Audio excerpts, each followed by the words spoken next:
There are 80 slides on this. That's all. 80 slides. But there is a heck of a lot of information for diabetes. So you need to make sure you're paying close attention. If you have questions, please ask them. We will also, y'all need to start, if you have not already gotten your HESI book, your HESI review book, you need to make sure you go ahead and get that. Because when you get to HESI, and even with studying for these tests, because we are now in systems, that HESI review book will help you tremendously with studying. It lumps it all in, in a short review, as well as gives you questions. Now your questions I think you get 3 opportunities to take a comprehensive HESI exam. Don't take that comprehensive HESI until next semester. Don't waste any of your attempts. You also have NCLEX 3000 on the computers in the computer lab. You go in there, you type in diabetes, and it will pull up diabetes questions. It will pull up musculoskeletal questions. Yet you can devise your own test on that NCLEX 3000 to help you to study, to learn how to take the questions. Okay, I think I've told y'all that on 2 or 3 different occasions this semester, and I don't know if there's anybody that's gone in there and utilized that computer program. And if you're not utilizing it, then that's your own fault, because it is there, and it is there to help you. I will be putting a diabetes test on there. Hopefully Thursday morning I'll be able to get in there and get one loaded. That will be instructor specified, that you will have to have, your name and password to get into. And I'll let you know what I've set your names and passwords up as. It's probably going to be your name and your student ID number. Okay, your student ID number being your password. But you be checking on that, going in there and looking to see if I've set anything up, because I feel like y'all have got to do more questions. You've got to be able to see what you're missing and why you're missing it. So if I can get some tests set up on the NCLEX 3000, then hopefully that will help you to be able to see what your areas are that you're weaker in before you get to that test. Okay? All right, diabetes. We have some terms that we need to look at and define what these terms mean before we can go any further. Glucose. Glucose is a simple sugar, which is the major source of energy for the cells. Simple sugar is the major source of energy for the cells.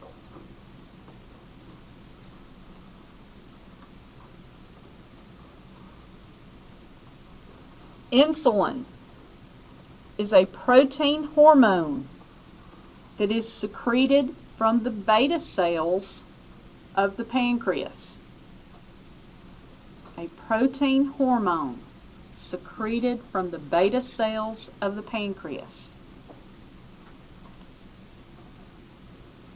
It is necessary for carbohydrate metabolism. Necessary for carbohydrate metabolism. And it also plays an important role in protein and fat metabolism. So what is your sugar? What is your glucose? It's a simple sugar. What is sugar? It's a carbohydrate. So, in other words, your body has to have insulin in order to break down and metabolize that glucose, to get that glucose into the cells so that it can be used for sugar, for energy for that cell. What was the last part after carbohydrate metabolism? Plays an important role in protein and fat metabolism. But the main thing is, it's metabolizing that glucose and getting it into the cell so that it can be used for energy for the cell and overall energy for the body. Okay? The next term there, glycogen. It is a polysaccharide. A polysaccharide that is the major carbohydrate stored in animal cells.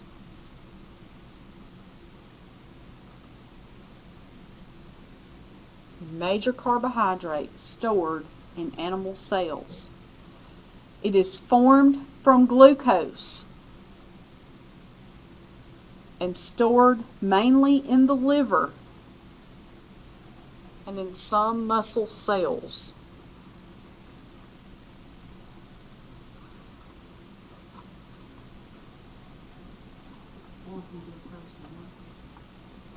Formed from glucose and stored mainly in the liver and some in muscle cells.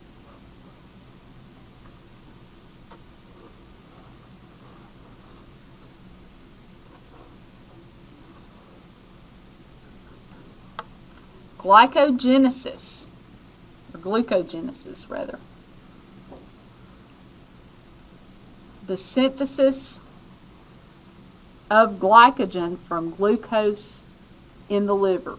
You may see it termed glycogenesis as well. Synthesis of glycogen from glucose in the liver.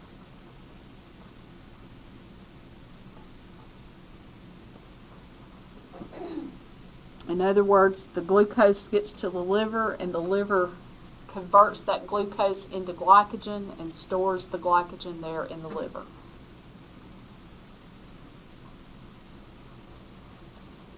Glycogenolysis is the breakdown of glycogen into glucose.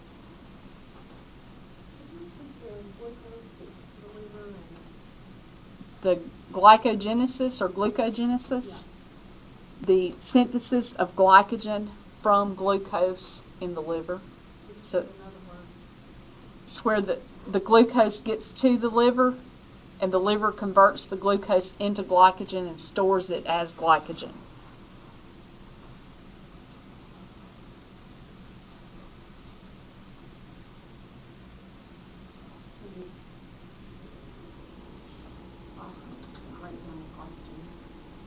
The glycogenolysis is the breakdown of glycogen into glucose. And that also happens at the liver when the body needs glucose. It breaks the glycogen back down and then secretes it out into the bloodstream as glucose.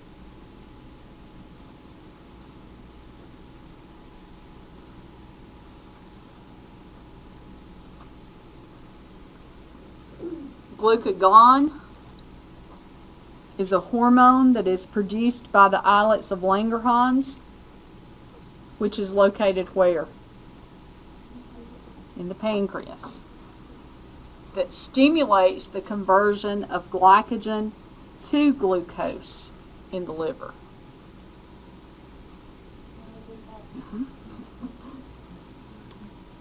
A hormone produced by the islets of Langerhans that stimulates the conversion of glycogen to glucose in the liver.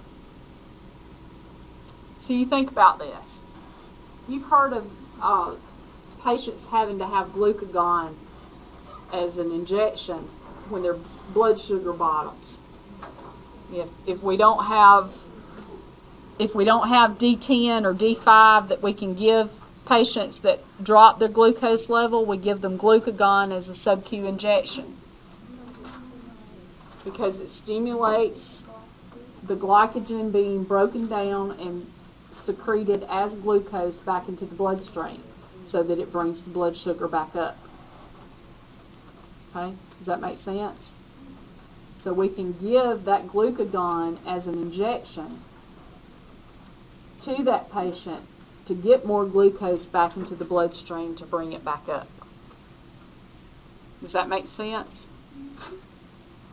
Okay.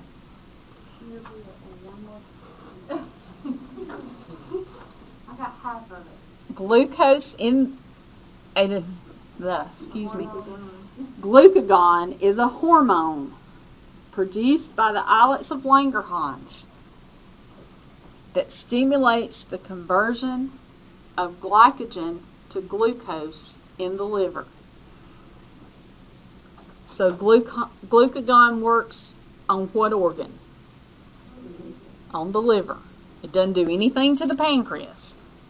It works on the liver and stimulates that breakdown of the glycogen into glucose so that glucose is then released into the bloodstream and the blood sugar will go back up. Glucagon is usually on protocol for hypoglycemia. So glycogen always goes to glucose. Glucose is stored in the liver as glycogen. But when we need the glucose, glucagon stimulates the breakdown of the glycogen back into glucose so that it can be used. In other words, we cannot use glycogen. That is simply the form in which the liver stores glucose. Okay? And then when we need it, it's put back in the glucose. Yes. When we need it, then glucagon stimulates that breakdown back into glucose. Okay, so that's where we're getting glucogenesis and glycolysis. Yes. Okay? Does that make sense? Okay. Glucosuria. This is glucose in the urine.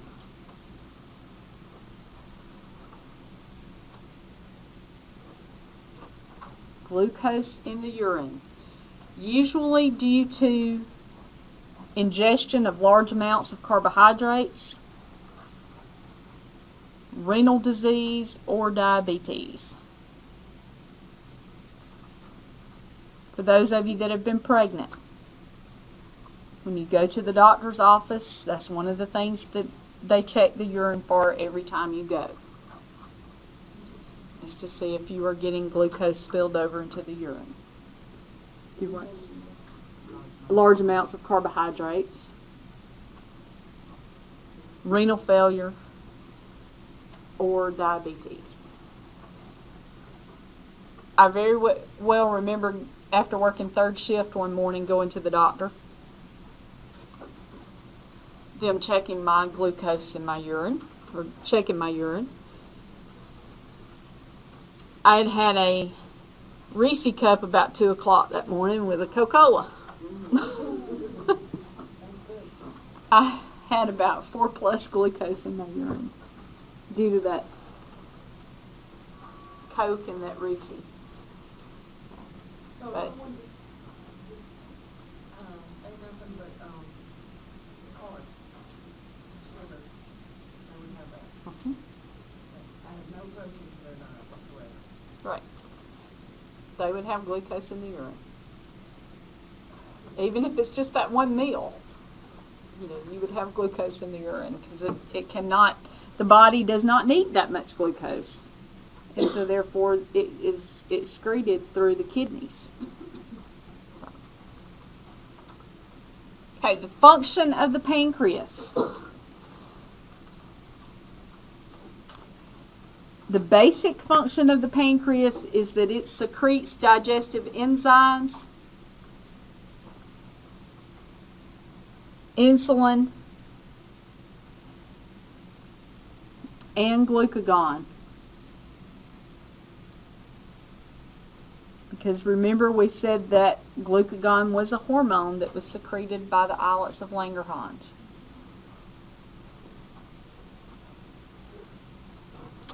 The beta cells on the islets of Langerhans secrete insulin, which helps to control the carbohydrate metabolism. So our insulin is normally secreted by the beta cells.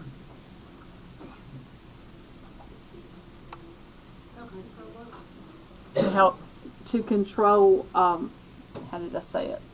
Carbohydrate metabolism.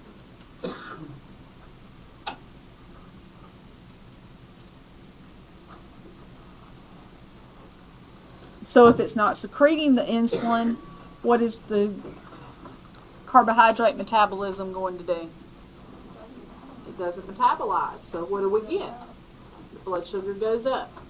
We get more glucose staying in the bloodstream and not going into the cells to be used for energy as it should. Okay? Beta cells make up about 75% of the pancreas. So the majority of your pancreas is beta cells.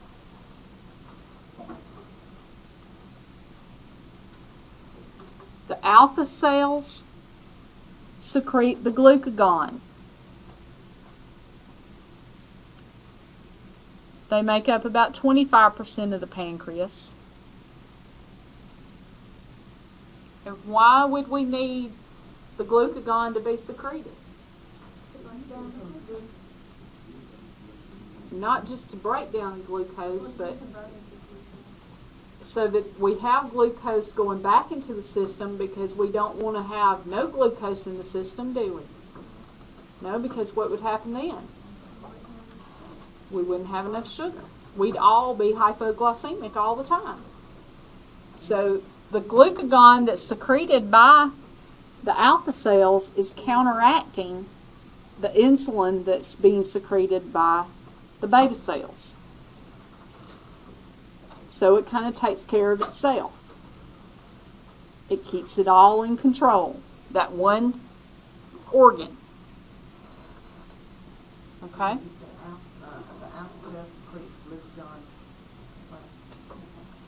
It's 25% of the pancreas is your alpha cells. But it secretes the glucagon to counteract the insulin. Otherwise, we would keep all of our sugar in our cells and not have any in our bloodstream at all.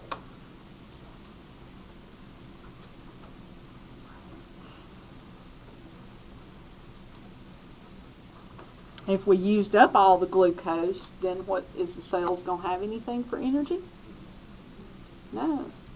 So we've got to keep some glucose available so that it can be taken into the cells to be used for energy, right? Otherwise, we're down all the time. We're hypoglycemic. Okay? You said the alpha cells secrete glucagon to counter The insulin.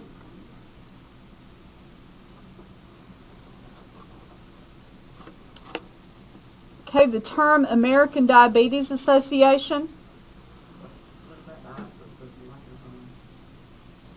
I just talked about those. The beta cells are on the islets of Langerhans.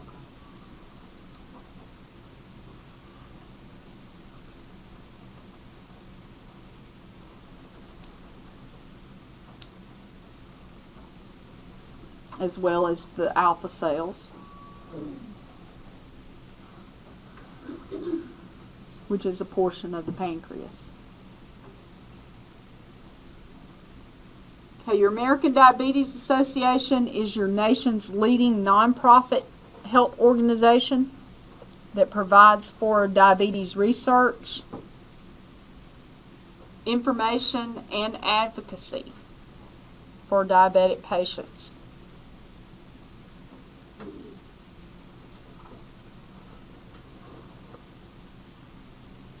It was founded in 1940,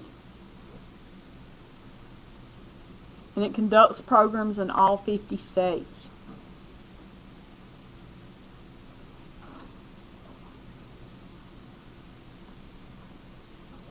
The mission of the association is to prevent and cure diabetes and to improve the lives of all people affected by diabetes.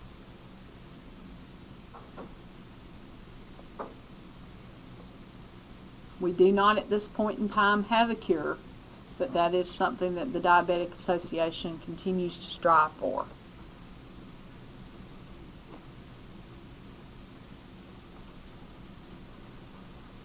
They have done a lot of research through the years and have developed, through their research and all, you've had developments of the insulin pumps, you've had pancreas transplants that have been done. So they're constantly researching new things and trying to get to the point of a cure, but they just have not been able to come up with a cure at this point. Okay, the term diabetes mellitus versus diabetes insipidus. Diabetes mellitus is what we are talking about. That is what we typically refer to as just simply diabetes, because that is the disorder of the endocrine pancreas. The term diabetes insipidus, it is a disorder of the pituitary gland. The pituitary is a endocrine organ just like the pancreas is. However, they do work in two different ways. Okay, we do see that with both of them we have polyuria as a symptom, but the reason behind the polyuria with diabetes insipidus is related to ADH, the antidiuretic hormone. The polyuria with diabetes mellitus is not related to the ADH. Okay, so some things are similar, but they are two totally different disease processes. And you will talk about diabetes insipidus next semester with the endocrine lecture.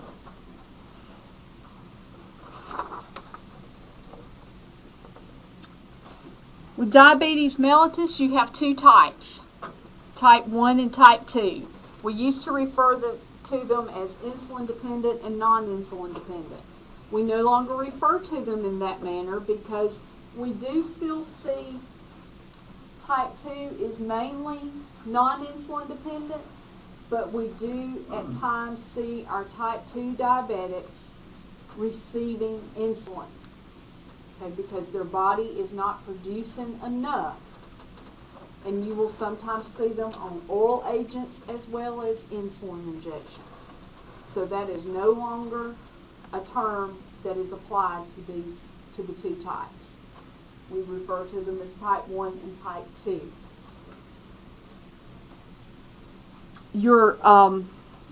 Sometimes what you will hear your patients say is they will tell you that they have sugar, or they have sugar diabetes.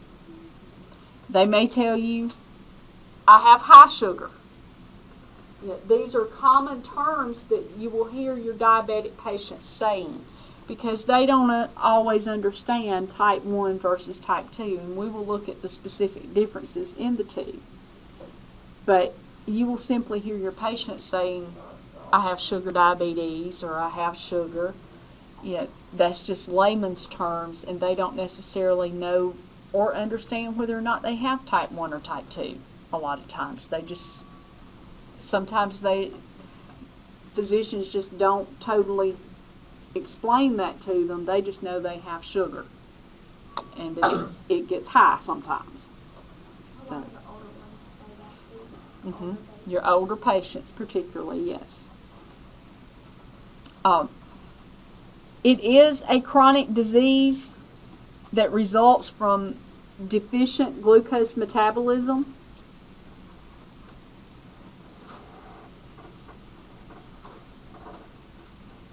It can be a deficiency in insulin that is the problem, or it can be the body's inability to use the insulin. It may not necessarily be that they don't have any insulin at all, the body's just not using it as it should. You said chronic disease as a result of... Oh, that's deficient glucose metabolism.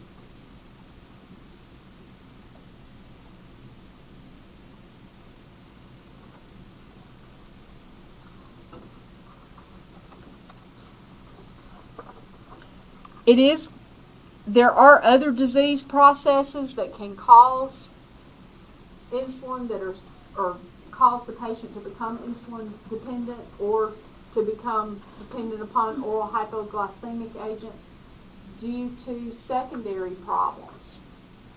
They may have had some form of, in a lot of cases, it's viral disorders where the virus attacks the pancreas and then the patient ends up with a secondary diabetes. We also will talk about prediabetes. We don't say that patients are borderline diabetic anymore. That is an old term. But you will still hear some of your older patients saying that they are borderline diabetes. There's really no such thing. You can have pre-diabetic symptoms and lab values that indicate that eventually that person is going to become diabetic, but they may not have all the signs and symptoms or the glucose levels being within that diabetic range at this point in time, but you've got some pre-diabetic signs. And we'll talk about some of that. We'll also talk about gestational diabetes, which occurs with pregnancy. It is characterized by 3 P's. So you got to know the 3 P's, and that is polyuria, which is an increase in urinary output, polydipsia, which is an increase in thirst, and polyphagia, which is an increased hunger.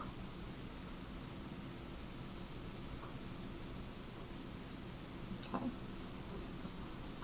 So 3 P's. Polyuria, polydipsia, and polyphagia. Okay? Let's look at some facts on diabetes just a little bit. 1 out of every 20 people has diabetes. There are 27 of you in here. How many have diabetes?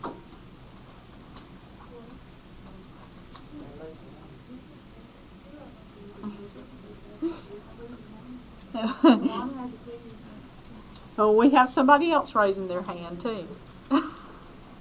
So there's at least 3 in the classroom that has diabetes. No, that doesn't count with diabetes. But you have an alteration, still similar, but in your case you don't keep enough glucose in the bloodstream so that it can be used. So that it does work a little bit different. So, but we have 3 people that have diabetes that have been willing to admit it. Now, whether or not there are others that are not willing to admit it, I don't know. But it's nothing to be ashamed of. It happens. Yeah. But that's 3 out of 27. So that statistic is even a little bit higher than this one. Okay? So about 1 out of every 20. Approximately 20.8 million in the United States have diabetes. It's an astronomical number. 14.6 million are diagnosed, but 6.2 million are not. So there may be some of you that are sitting here that actually have diabetes, but you don't even know it yet.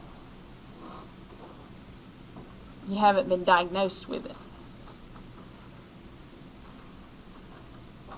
Approximately 800 new cases of diabetes are diagnosed each year. 800,000 new cases.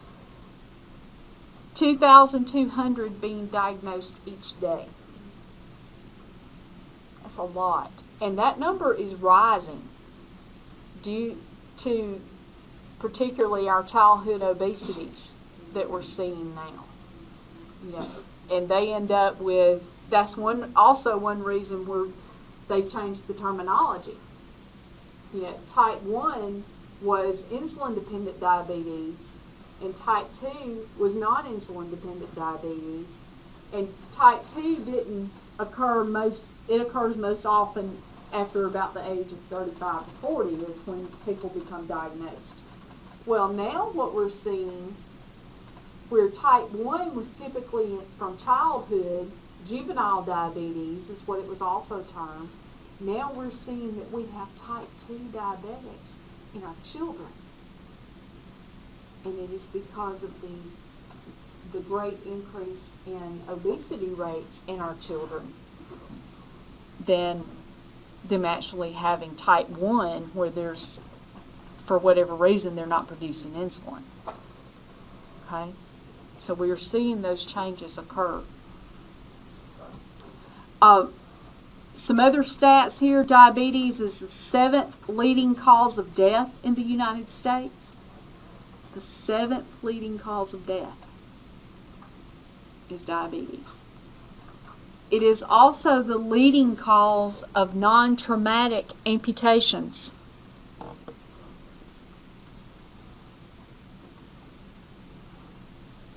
Diabetes itself provides $132 billion in cost to the United States each year. It is a huge economic burden for the United States.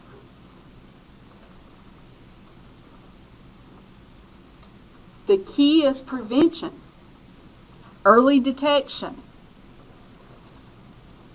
improved delivery of care, and better patient education in order to prevent diabetes from occurring.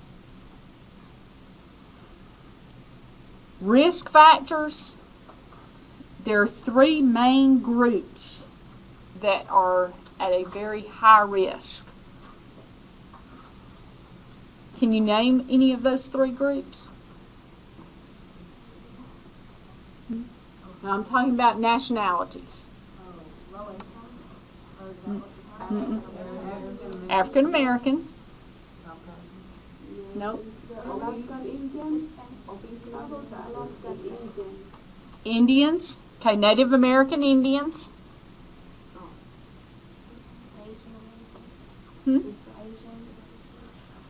Not necessarily Asian, but Hispanics. Your 3 main groups that they actually have a 2 to 3 times higher incidence of developing diabetes than whites is your Native Americans, your Hispanics, and your African Americans. Does your book give another one, though? Asian. It gives Asian Americans as well. I told her to say You told her to quit saying that? You gonna make Judith be at risk here.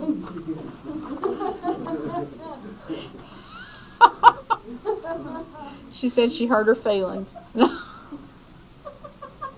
She's just kidding.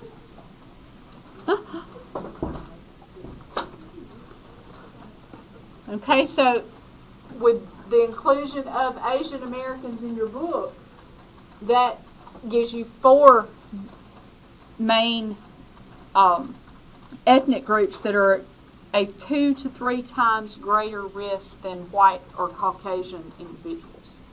So that's kind of scary if you think about it. You know, if you happen to be a member of one of those groups, it is a scary thing to think about, that you're at a higher risk. It also has Alaskan native too. But why is that? Is it due to diet? More than likely. Okay. Some of it's due to genetics as well, Okay. but a lot of it is due to the diet, to the increase in carbohydrates and fats in the diet. The African Americans are at risk for a lot more. Mhm. Mhm. Every time we have something. And part of it is, as I said with that, part of it is genetics, part of it is diet.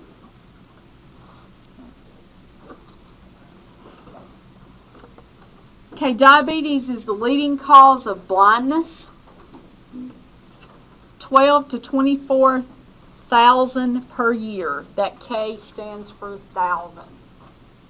12 to 24,000 cases of blindness per year.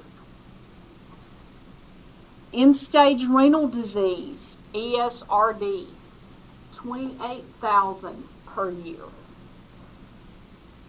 You think about your diabetic patients, or think about those that you've seen as renal failure patients. 9 times out of 10, they're diabetic as well. The diabetes is what got them to that point of end-stage renal disease. As well as, a lot of times they'll have hypertension that goes along with it.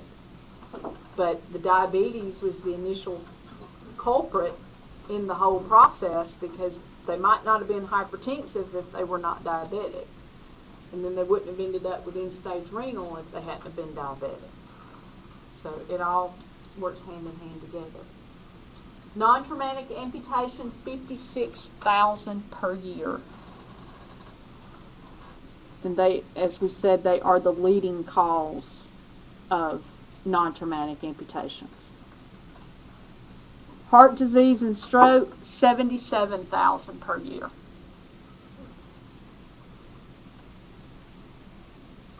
Specifically due to diabetes. It's kind of scary, isn't it?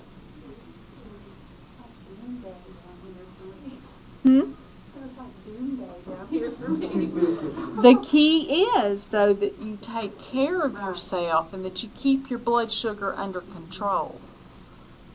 My mother had diabetes, and she was 18 years old. And she had lost her leg, amputation, and she was in the hospital with renal problems and had a heart attack. So she died of a heart attack. At what age? 65. But it progressed with that much. Her diet was, but yeah, she had all that. Okay. From the diabetes. And if she had stayed within her diet and had stayed controlled, Yeah, it was just out of control. she potentially could. I'm not saying that 100% she could have prevented dying at 65, but it could have been reduced. Her risk could have been reduced drastically. Well, I was worried about the heart problems with hereditary, but actually hers was from not hereditary, right? It was from diabetes.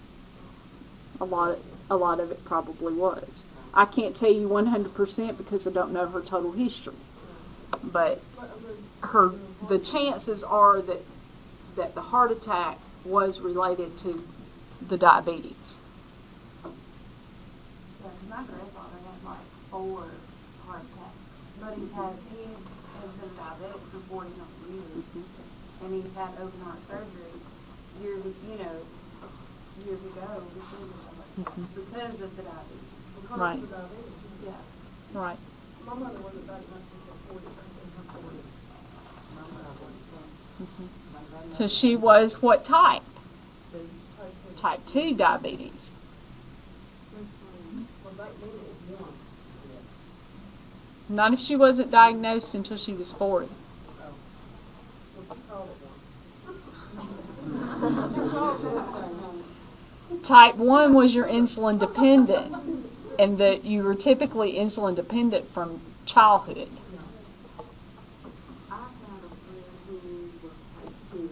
She was morbidly obese, and she was on the highest dosage of insulin that she could humanly take. And she ended up having the gastric bypass, and the day after she had her surgery, she was totally off insulin. The day after. And she Wow. she ended up losing over 100 pounds, and she's been doing fine ever since. Most of your type 2s are diet controlled if they will use the diet to control it. And we'll talk more about that.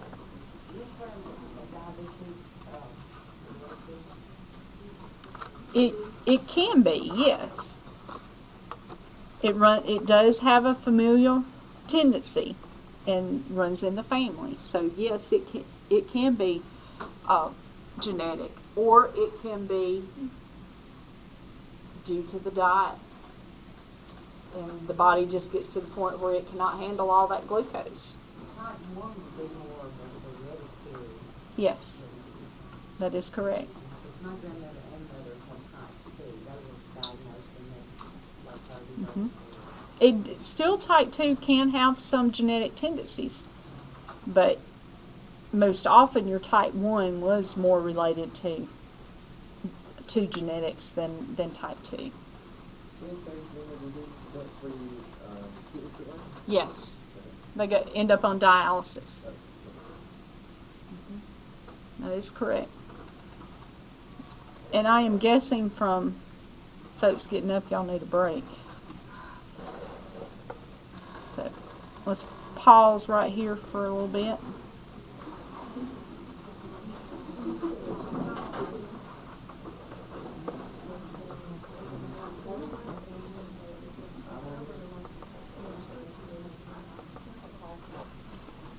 Okay. Ready to talk about type 1 diabetes. With type 1, there is little or no insulin that is being produced by the body. The beta cells are completely in dysfunction. Essentially, you have destruction of the beta cells, which causes them not to be able to produce any insulin. It affects about 10% of people and can develop at any age. Usually, though, it is diagnosed before the age of 30. This is the one that we said used to be what was referred to as insulin dependent. And it also used to be referred to as juvenile diabetes. But we have now seen that you can actually develop type 1 up through about the age of 30. It is a very common childhood disease, though.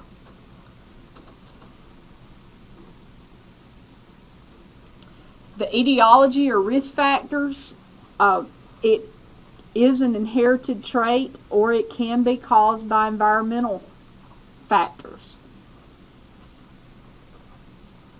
Viruses appear to trigger your autoimmune process, which totally destroys the beta cells.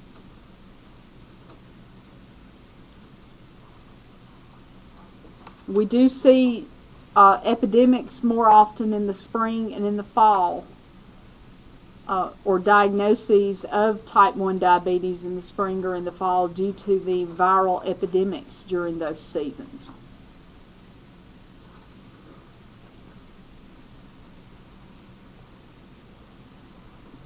There are times where the body can return back to normal within 3 to 12 months after a viral infection has occurred that has destroyed the beta cells.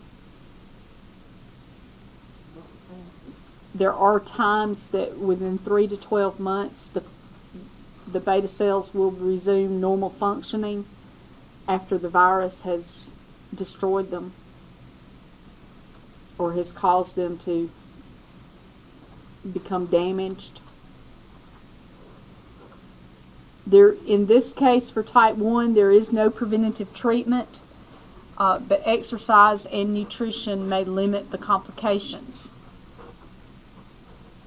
It's your type 2 where your diet is going to be very important in helping to prevent the signs and symptoms of hyperglycemia or diabetes occurring. With type 1, the hyperglycemia is sudden.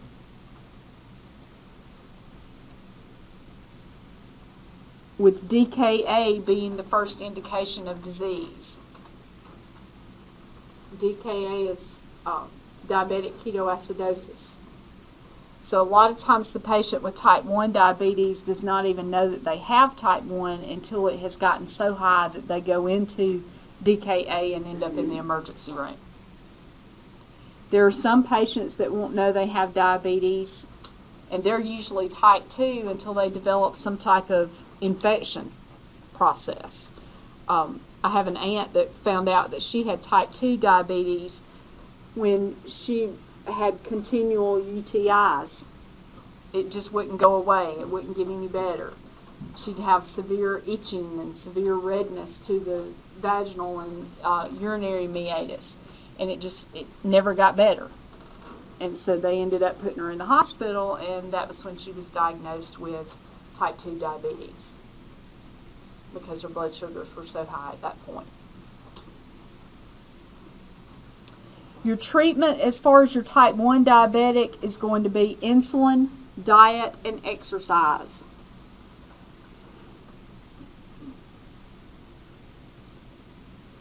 Your type 1s are the people that end up having to take insulin on a daily basis for the rest of their life. Because with type 1, what did we say? There's little or no insulin being produced by the beta cells. The beta cells have been destroyed. They're dysfunctional. They're not producing the insulin. So because they're not producing it, we don't have any insulin available to get our glucose into our cells. So we have to take insulin via injection in order to have the insulin provided in the body to get the glucose into the cells. Think about your insulin as being the key that opens that door of the cell so that the glucose can go in, because the glucose is what needs to get in the cell. And so the insulin is the key that opens it. In this case, there are no keys. So we cannot open the door to the cell for the glucose to go in. Okay, does that make sense? And if there is any insulin, there's very few keys that are available to open the door. So that is your type 1.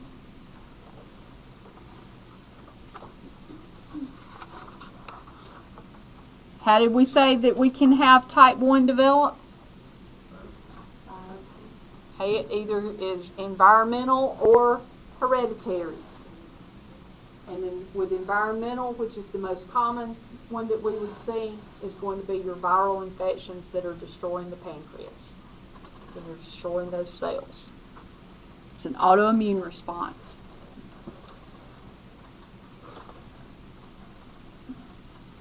The type 2, the body makes either adequate or more than adequate amounts of insulin, but the cells are resistant to its action or the insulin is defective. The key don't fit the door.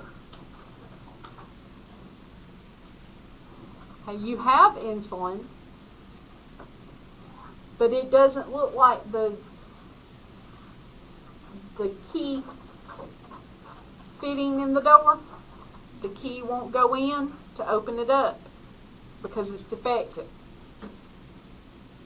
Okay? So you've got some, it's just not working right, or the cell is blocking. It is resistant to the key. Somebody changed the locks on it and it don't open up. So it's resistant to the insulin. Does that make sense? 95% of your diabetics have type 2. 95%. And as we mentioned earlier, it most often affects adults, and it's usually after the age of 30. 35, 40 is when you become diagnosed with type 2 diabetes. But now we are seeing it more common in our children as well. It's on a rise in our children because of the onset of obesity.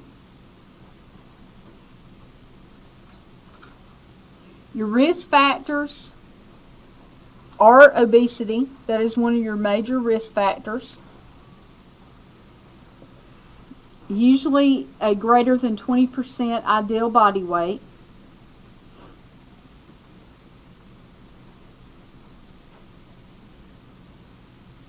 %85 of all people with type 2 diabetes are obese.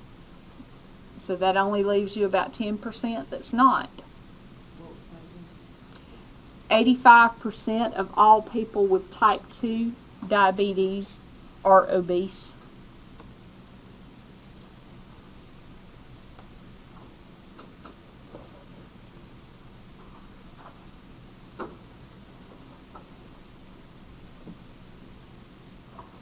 Risk factors are diabetes during pregnancy, or if you had a baby that weighed 9 or more pounds.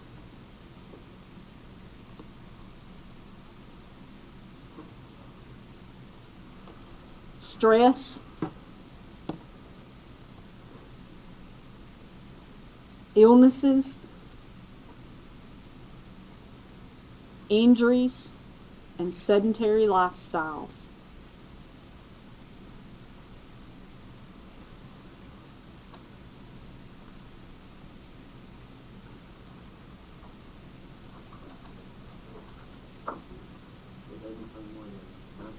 More than 9 pounds. What is the term for the last thing?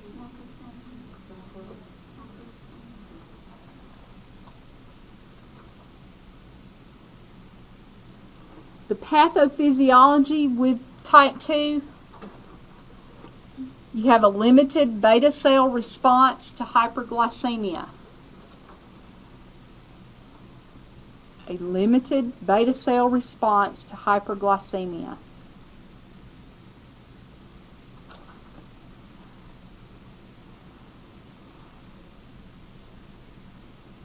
Your beta cells chronically exposed to high blood glucose levels become progressively less efficient. I'll say it again. Beta cells chronically exposed to high blood glucose levels become progressively less efficient when responding to glucose elevation. In other words, if they're continually having to put out insulin, you've got chronically high glucose levels, and the beta cells, they're working hard to put out more insulin. They eventually get to the point where they can't put out enough insulin, so they become less and less efficient. You know, the more prolonged exposure to high glucose levels they have, the less insulin that they end up being able to produce, because they're working themselves to death. They eventually are going to wear out. Okay? Does that make sense? They can have desensitization. Desensitization is reversible by normalizing the glucose levels.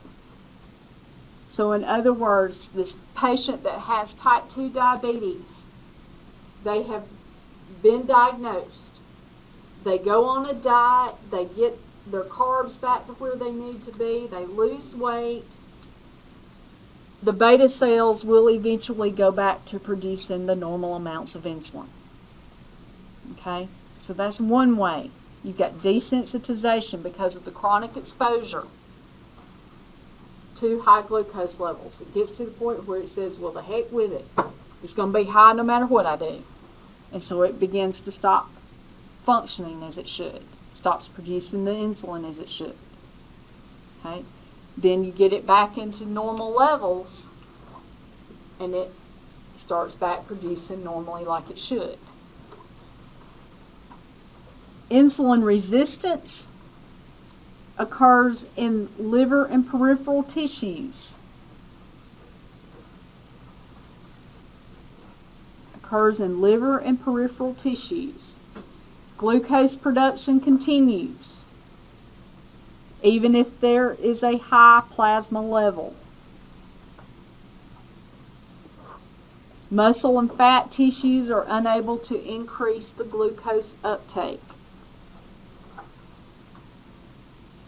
So the cells cannot take any more glucose.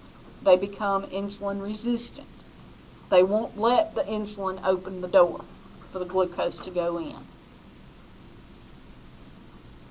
Does that make sense? It's two different ways that you can have type 2 diabetes. Can you explain desensitization? Desensitization is when you've got so much high glucose levels, the beta cells have just become overwhelmed, and it begins to produce less and less efficient insulin, because it's producing it so quickly. It becomes less and less efficient, so it's not opening the doors as it should for the glucose to go into the cells, and it starts producing less and less. Okay? Then when the blood sugars stabilize, when the person goes on the diet and gets their diet under control, starts eating less carbs, so that the glucose levels then begin to decline, then the beta cells don't feel as overwhelmed anymore, and so they can produce more efficient insulin, and they go back up to normal functioning.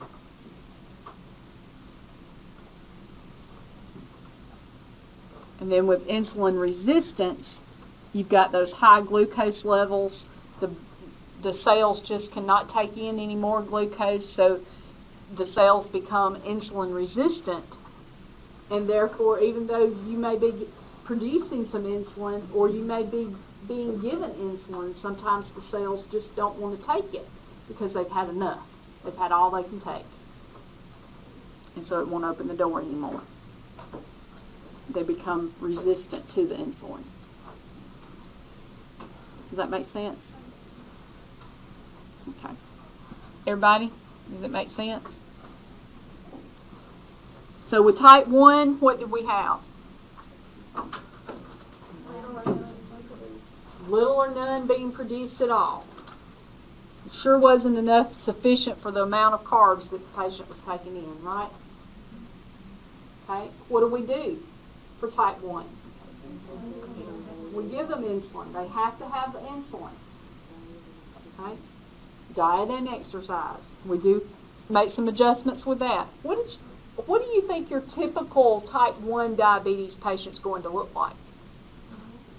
Skinny.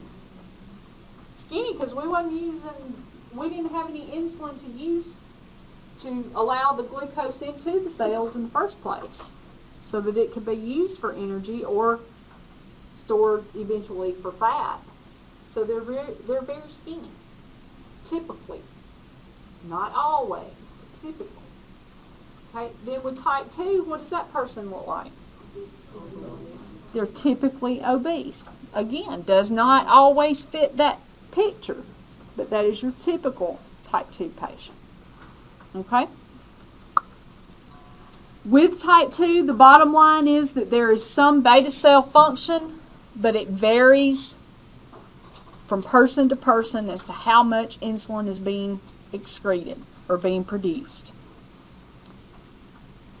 What are we going to treat these type 2 patients with? Diet and exercise, and then they're going to get your oral hypoglycemic agents. Okay?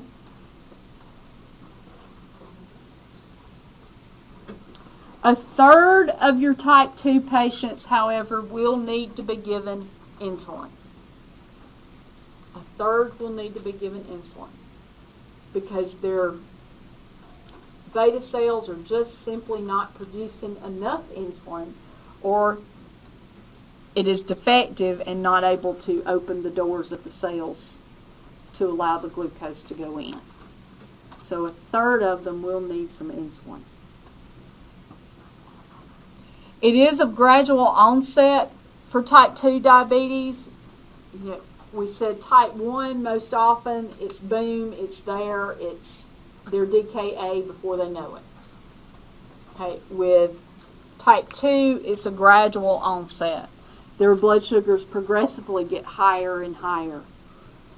We progressively have more and more blood glucose within the bloodstream that's not able to be used by the cells.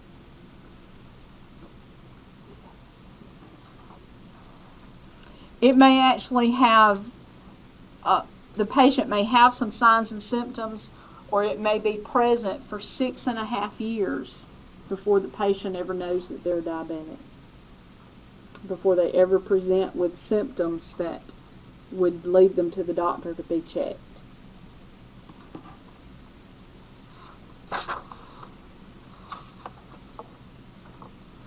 Any questions there on type 1 and type 2? How would a doctor be like, oh, you haven't specifically? There's no way that they're going to be able to specifically say how long they've had it, but what they base it on is how many complications the patient already has. Because your complications aren't going to just occur immediately when you have an increase in blood glucose level. It's going to occur over time. And so they're going to base their estimation of how long the patient's had it based upon the number of complications that are present. And that's things like changes in eyesight, heart, wound healing, things like that. And we'll talk about some of those. Okay, your pre-diabetes. This is a metabolic state that is between normal and diabetes. You're not actually what we would determine as being full-blown diabetes at this point, but you're in between. You've got some increase in blood glucose levels, but they're not constant. Okay, clients who do not have type 1 or type 2 may be classified as having impaired fasting glucose, IFG. These should actually be flip-flopped, IFG. That's what we're talking about first. This is a new category that is defined by fasting glucose levels greater than 100 but less than 126. Diabetes is said if the blood glucose is 126 or greater, fasting. Okay? We're looking here at between 100 and 126. A normal glucose level is approximately, and it changes from one facility to another, but it is approximately 70 to 110 is a normal glucose level. Okay? We're looking at these people that are between 100 and 126 as being your pre-diabetic patients. What was it? The IFG? Greater than 100 but less than 126. The normal was 70 to 110. That's an approximate normal depending upon your facility. Your diabetes is diagnosed if a fasting blood sugar is greater than or equal to 126. Or clients may have an impaired glucose tolerance, IGT. We also term them as being pre-diabetic. And the impaired glucose tolerance is when a glucose tolerance test is done and you have that glucose concentration between 140 and 199 after 2 hours of taking the glucose. Now what that means, glucose tolerance, is you're given a dose of a very high concentrated glucose liquid and you're asked to drink it. Okay? If you have impaired glucose tolerance, then 2 hours after you drink it, your blood sugar will be between 140 and 199. To be diagnosed with diabetes, the result would be 200 or greater within that 2 hour period of time. Okay, does that make sense? You're given the glucose concentrated liquid. You drink it 2 hours later. If you're greater than 200, then you're diabetic.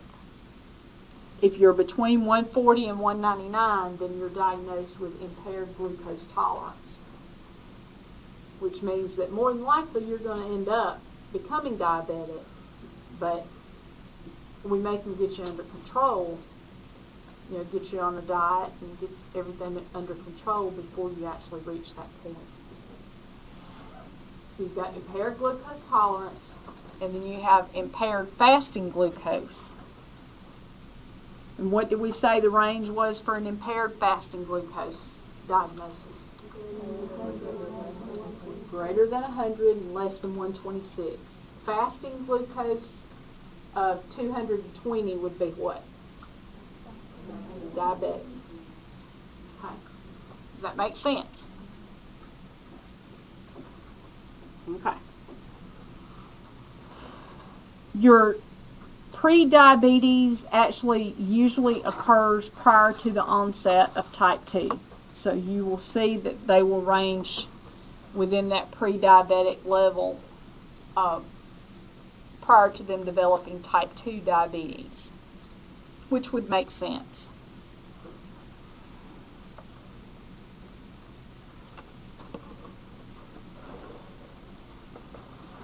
Your secondary diabetes can be caused by conditions such as an infectious process. Anytime you have a stressor on the body, the blood glucose level is going to go up because we need to have more sugar available to the cells for energy. Well, if it's such a large stressor, such as an overwhelming infection, then the body may not be able to produce enough insulin to compensate for that amount of glucose. And so we end up having secondary diabetes to develop. It can also develop due to steroid treatments, corticosteroids, prednisone. Patients that end up on prednisone for long periods of time may end up with secondary diabetes because the prednisone increases glucose secretion, and therefore we have our glucose levels will go up when we're on steroids. That is one of the main things that you have to assess when patients are on steroids like prednisone. You've got to assess their glucose levels because people that may never have even been diagnosed with prediabetes, their glucose levels may be up so high that we have to actually give them insulin to bring it down. And they may say, well, I've never been a diabetic. What am I doing getting insulin? Then you have to stop and explain to them that the prednisone increases their blood glucose levels. And because that increase in blood glucose is going to impede their healing abilities, then we have to give them insulin to keep it under control. So you have to explain that to the patient. And then treatment is with diet and exercise. Some of them will develop the impaired glucose tolerance. You will actually see that as a test for secondary diabetes. Most often if it is a drug or an infectious process, most of the time they will go back to normal levels once they stop taking the drug or once the infection is taken care of. Their body will go back to their normal levels. Occasionally, you will have 1 to 2% that will be diagnosed with diabetes once the infection's taken care of or they're off the steroids. You will have 1 to 2% that will actually be diagnosed. Yes, it would, because it is very high concentrations of sugar. Sure would. You have to wean them off. What are you going to hang if your TPN goes dry? D10. Cannot let that blood glucose drop that rapidly. Okay? Other causes of secondary diabetes may be genetic defects. It could be some other form of pancreatic disease, such as pancreatitis. You will see that patients that have inflamed pancreas, their glucose levels are going to go up as well. Other drug and chemical reactions that may occur can cause secondary diabetes. Your gestational diabetes, this only occurs during pregnancy, and I think Ms. Capeless has probably already covered gestational diabetes. So just to kind of reiterate it, it occurs in 2 to 5% of all pregnancies. Most of the time, the blood glucose level is going to go back to normal, and the BS stands for blood sugar. 40 to 50% will later develop type 2 diabetes. It most often occurs in African Americans and Hispanic Americans and Native Americans, and people that have a family history of diabetes. Also, over the age of 25, having children puts you at risk for gestational diabetes.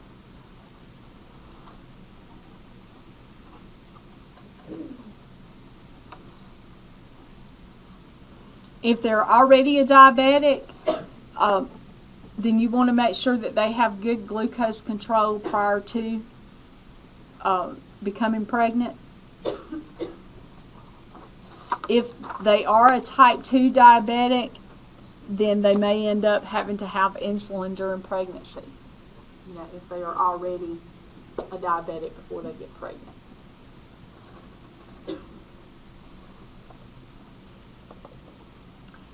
These are some distinguishing features between type 1 versus type 2. Just kind of gives you a summary all on one page. With your type 1, it can be environmental or genetic. Same thing with type 2. It can be your cause or etiology is either environmental or genetic. Diagnosis for type 1, you're typically younger. Okay, and we said that it was up to the age of 30 you could be diagnosed for type 1. Over 30, then we typically would think type 2. Okay? With type 1, they're on insulin. No ifs, ands, or buts. They don't have any insulin being produced. If so, it's very little. With type 2, they may be on both the oral agents as well as insulin. Okay? Sometimes the oral agents, and you'll see as we talk about the oral agents, some of them actually help the cell to become more sensitive to the insulin. So they may end up having to be on insulin and the oral agent if their cells are resistant to the insulin. 10% of type 1, or 10% of all diabetics are type 1, 90% of them are type 2. I think your book actually said the 95% is type 2 diabetes. Sudden onset for type 1, gradual onset for type 2. They're typically, type 1s are ideal body weight or thin. With type 2, they're typically more obese. You will see the 3 Ps with type 1. You will also see the 3 Ps with type 2, but it may be on a milder basis. It may not be as significant. Yeah, I'm thirsty all the time, but it may be just because I'm talking all the time, or you can kind of blow it off a little bit more on type 2, and that's why you tend to see that they will have prolonged years there of they were actually a diabetic before they were diagnosed with it, because they can be other symptoms. They will be very pronounced, though, with type 1. Okay. Exercise and nutrition is going to fall under both, and we do have to do continuous teaching with these patients. And you will see also that your type 1 diabetic, their sugars are going to go sky high. They may come in with a 500 or 600 glucose level, and that be when they're identified as being diabetic. Your patients that have type 2, they're going to be the ones that are maybe 200 and 300 most of the time, but they never really realized that they were diabetic. Just be an occasional random blood glucose level that was high, and they just didn't really realize that it was leading into them being a type 2 diabetic.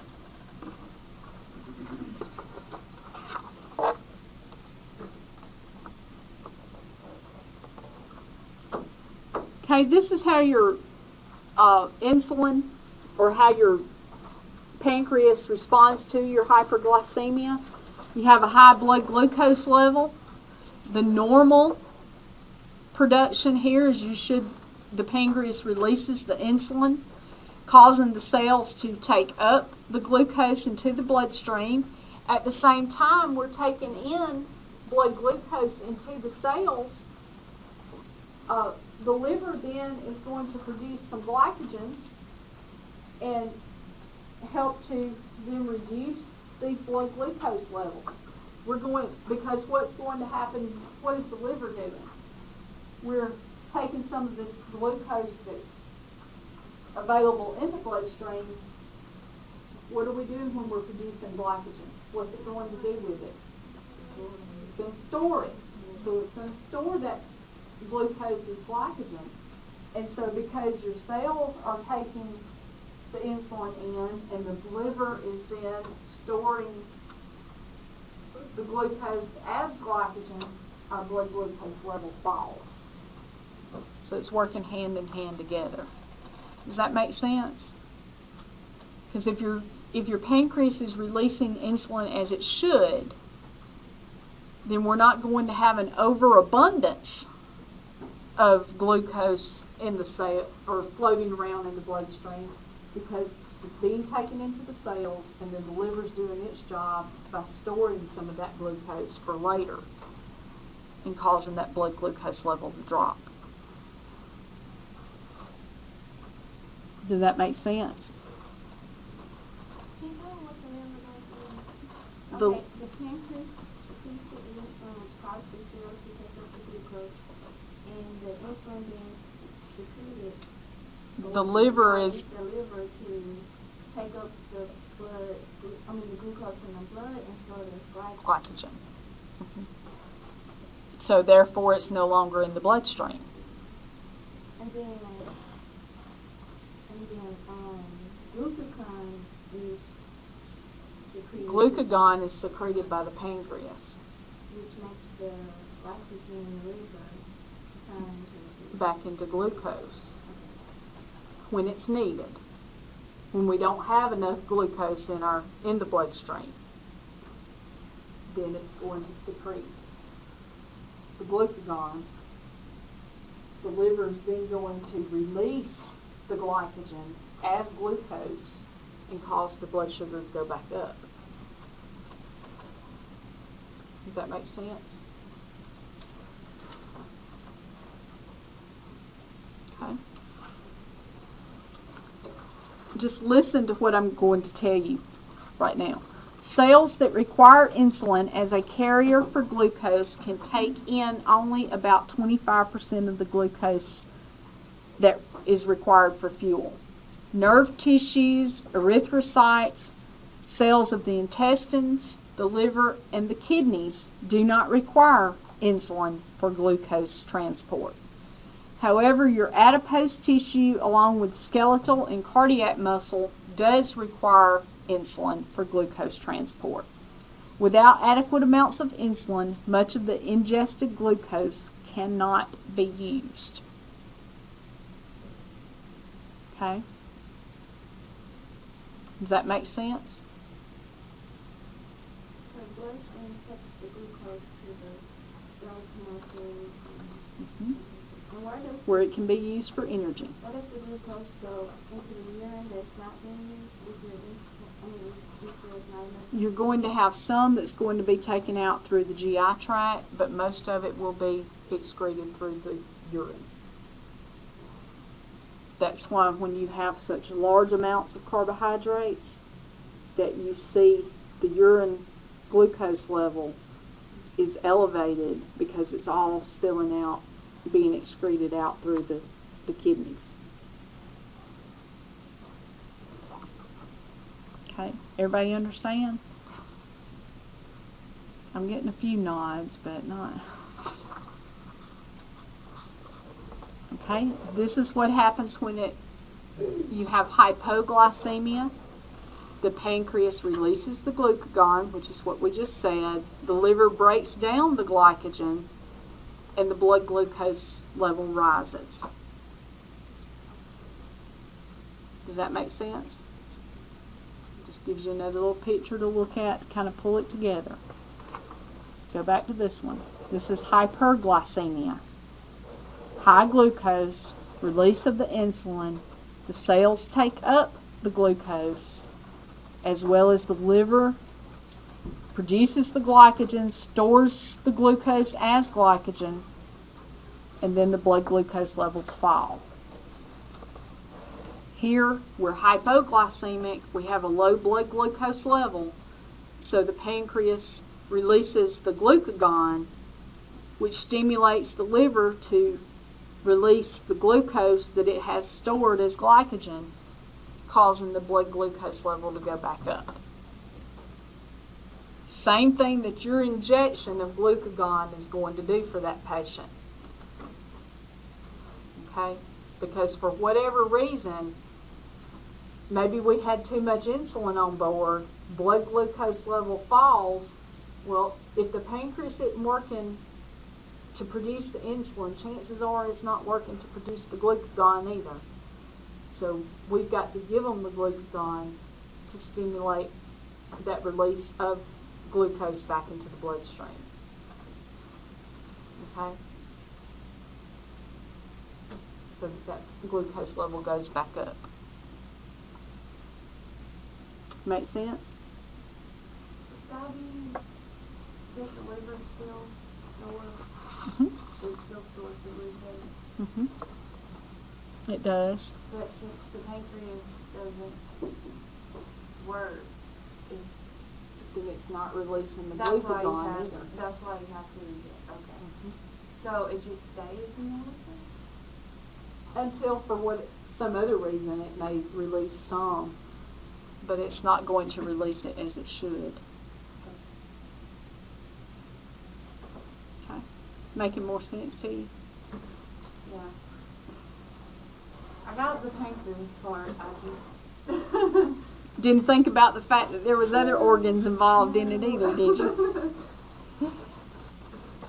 Okay, so what's exactly happening? You have three things. You have a decreased glucose utilization,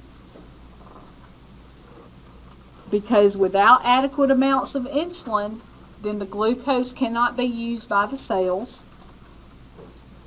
So therefore, the blood glucose level goes up. It rises.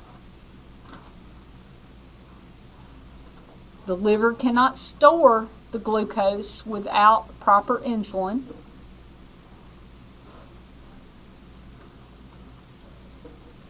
And so therefore the kidneys end up excreting large amounts of glucose. And the glucose acts as a diuretic.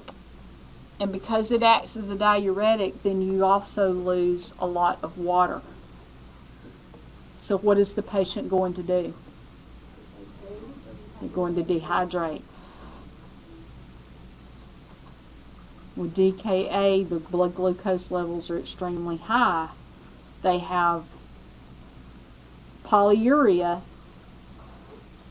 and so they're losing large amounts of glucose in the urine, but also they're losing all that water with it, and so the DKA patients are going to dehydrate very quickly.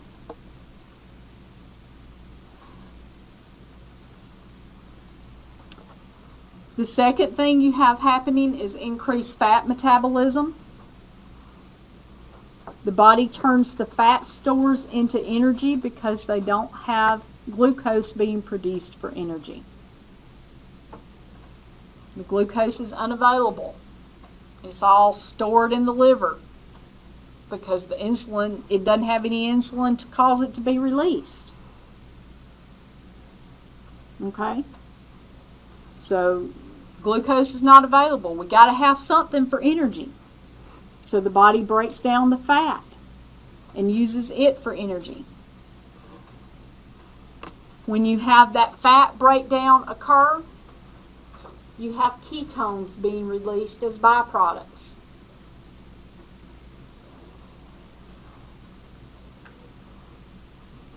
The ketone levels cause ketoacidosis to occur, or metabolic acidosis to occur.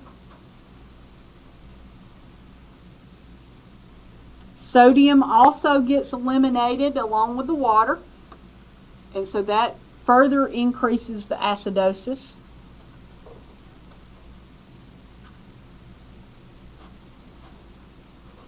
when fats are the primary source of energy, lipid levels will rise to 5 times the normal, which puts the patient at risk for what? Which puts them at risk for what causes the heart attack? Arthrosclerosis. You have arthrosclerosis that occurs. Anytime you have the high lipid levels, then that's putting the patient at risk for arthrosclerosis, which is the plaque building up in the arteries and preventing the dilation. You know, it's decreasing the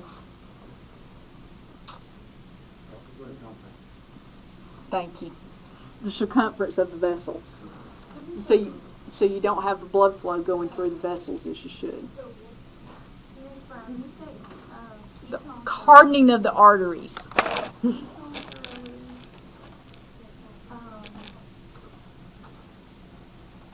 Ketones are released due to the fat breakdown.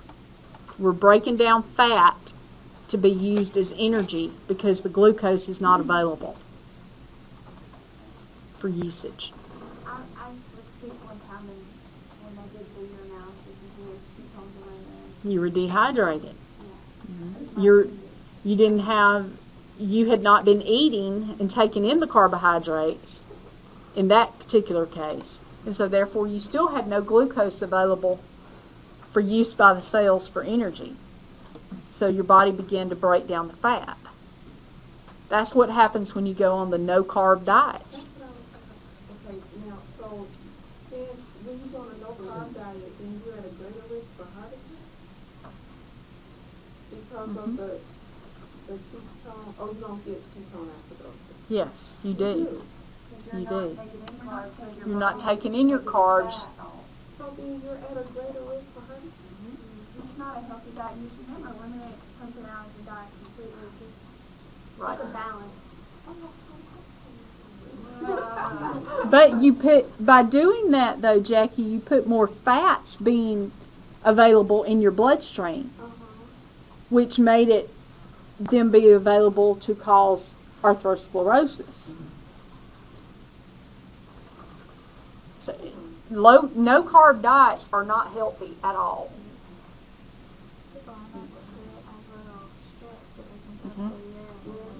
And if they have ketones in their urine, then they have to eat some carbohydrates.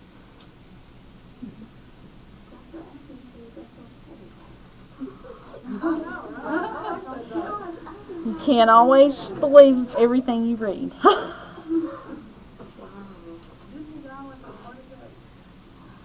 I think he did, actually. No, it wasn't a heart attack. Because, He fell. but listen again to what it says. When fats are the primary source of energy, lipid levels will rise to 5 times the normal, which puts you at risk for arthrosclerosis, or hardening of the arteries. He had a heart attack and fell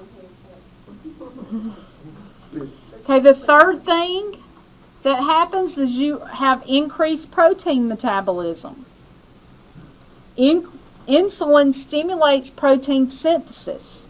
Lack of insulin leads to protein wasting or catabolism. Amino acids are then converted to glucose in the liver, which further elevates the glucose levels. And that gives that patient that is type 1 diabetic, gives them that emaciated look. Very thin. That's why they become very thin, is because you have protein wasting. You said insulin stimulates protein synthesis. Lack of insulin leads to protein wasting or catabolism. Amino acids are converted to glucose in the liver, which further elevates glucose levels, giving them the emaciated appearance. Further increases or elevates glucose levels.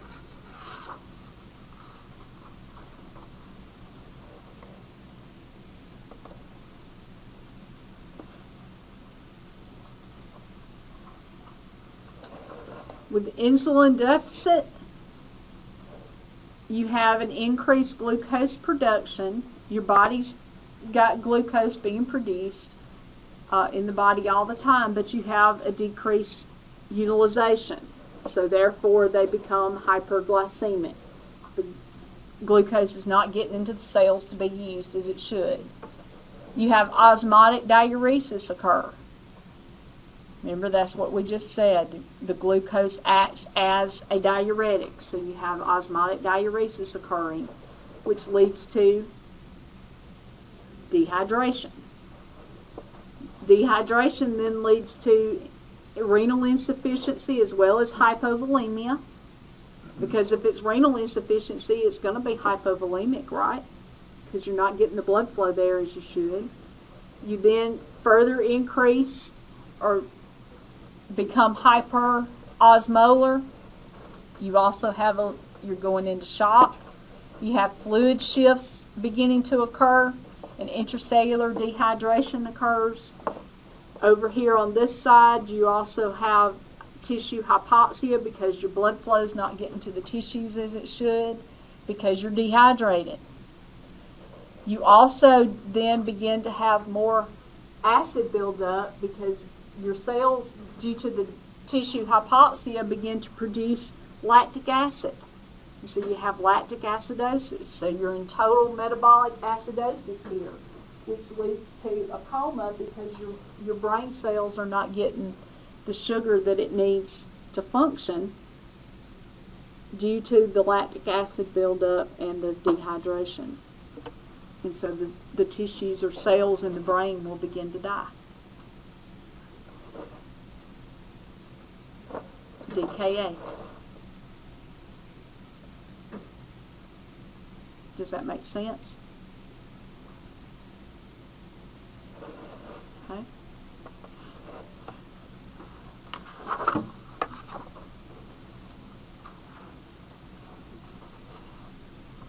Diagnostic testing. You have fasting blood glucose levels. Fasting blood glucose levels are normally less than 110. Diagnosis of diabetes is made with a fasting blood glucose level greater than 125. So 126 or higher.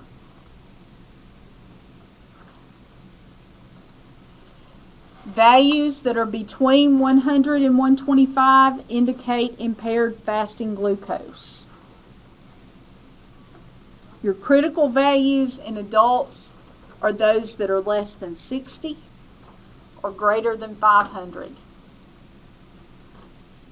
you repeat what you said before that? Values between, is that Yeah, so between 100 and 125 indicate impaired fasting glucose.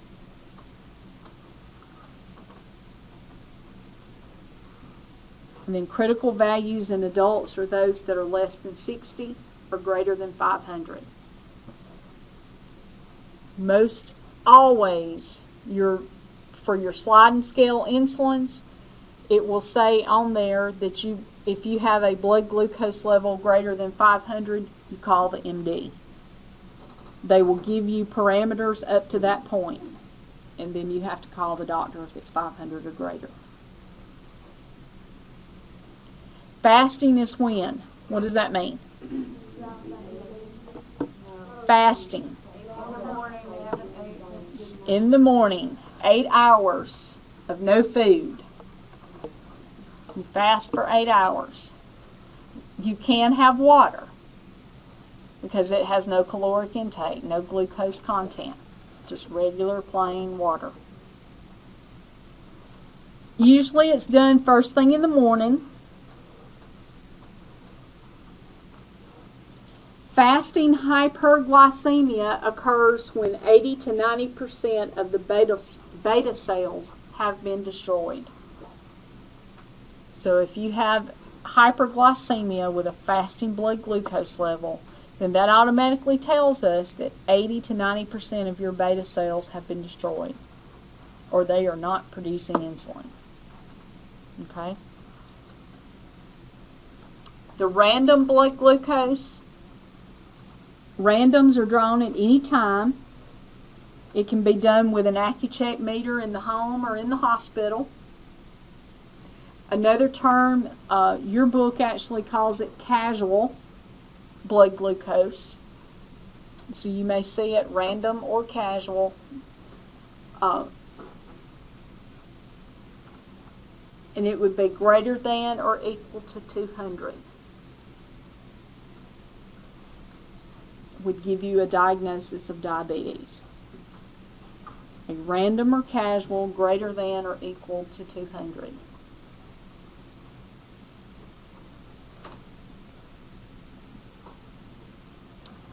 Postprandial blood glucose levels. What does that mean? Postprandial. After something. Okay. After what? After meals. 2 hours after meals.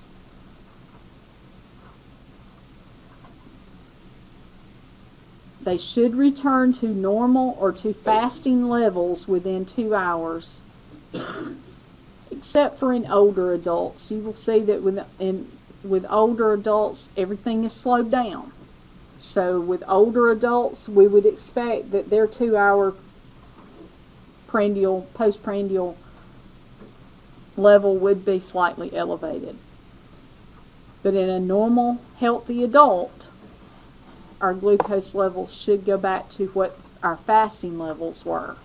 So if our fasting level was 140, is it going to be okay that our 2 hour postprandial blood glucose is 300? No. We want it to return to that what our fasting level was within 2 hours after we eat.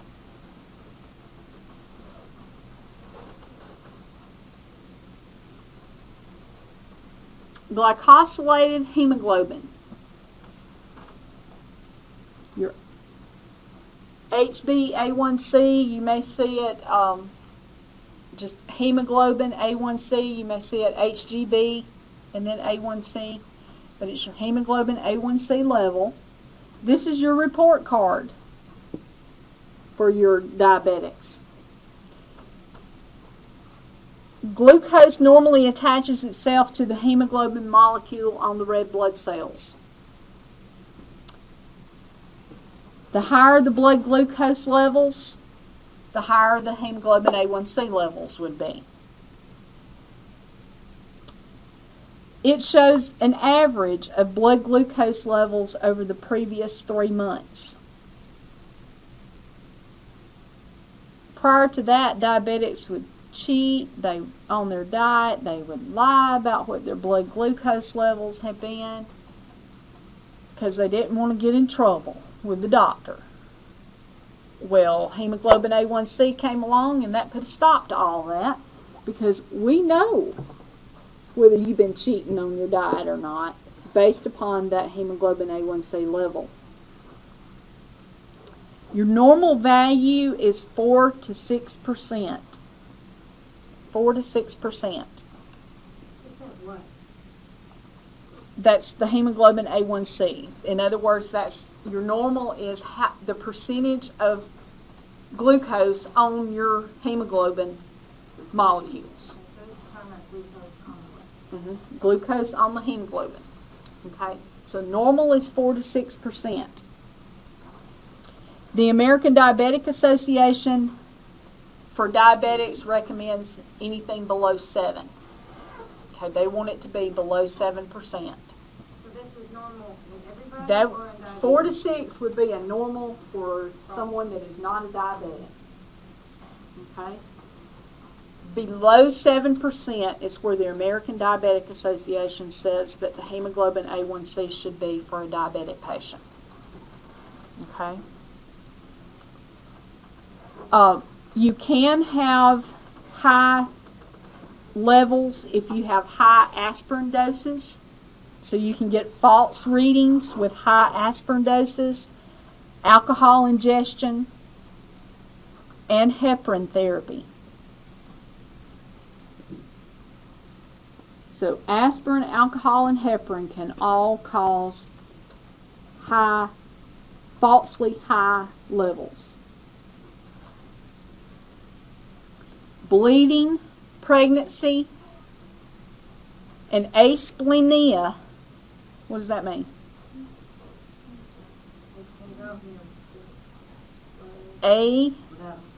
Without a spleen. Okay, if you do not have a spleen present, can lead to falsely low levels.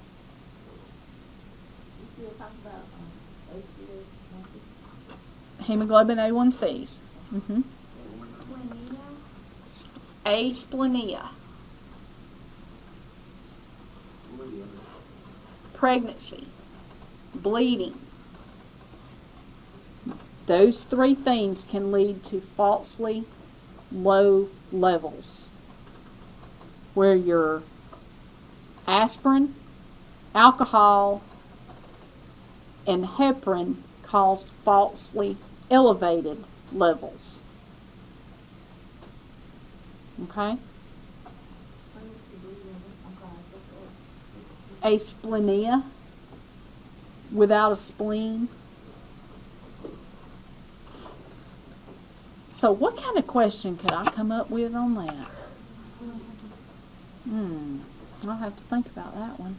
I got a question for you. Okay. You said the glucose level gets up to 500, you're supposed to call the doctor. If it gets above 500, you're supposed to call the doctor.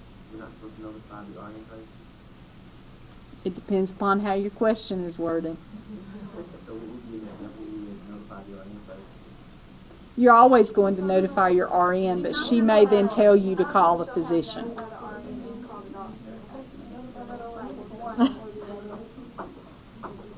If it says call the doctor, you call the doctor. If it says notify the RN, you notify the RN. It's not going to say call the doctor is A and then the RN is B. Most often, no. It's going to give you a one or the other.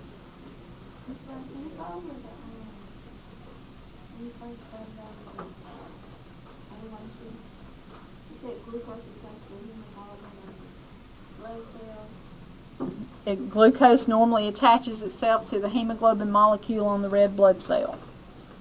The higher the blood glucose levels, then the higher the glycosylated hemoglobin level.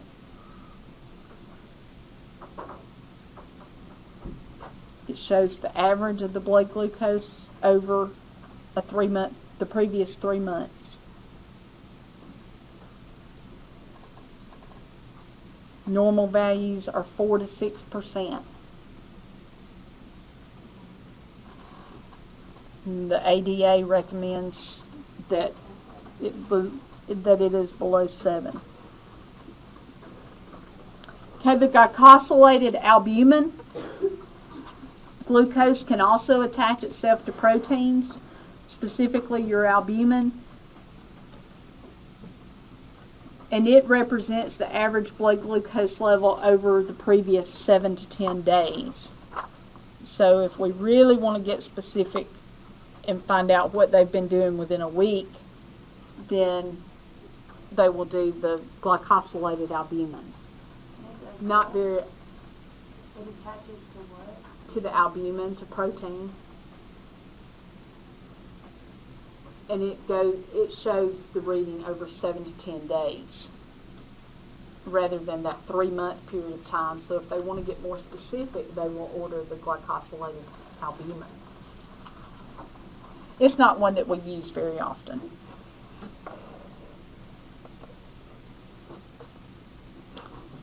Okay, your oral glucose tolerance test. We mentioned it earlier. Many times it's used for the pregnant client that's undergoing testing for gestational diabetes. But whomever it may be ordered for, it's going to be done in the same manner. They will drink, or they need a diet that offers at least 150 grams of carbohydrates per day for 3 days prior to the test.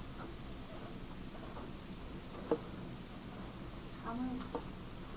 150 grams of carbohydrates per day for 3 days prior to the test.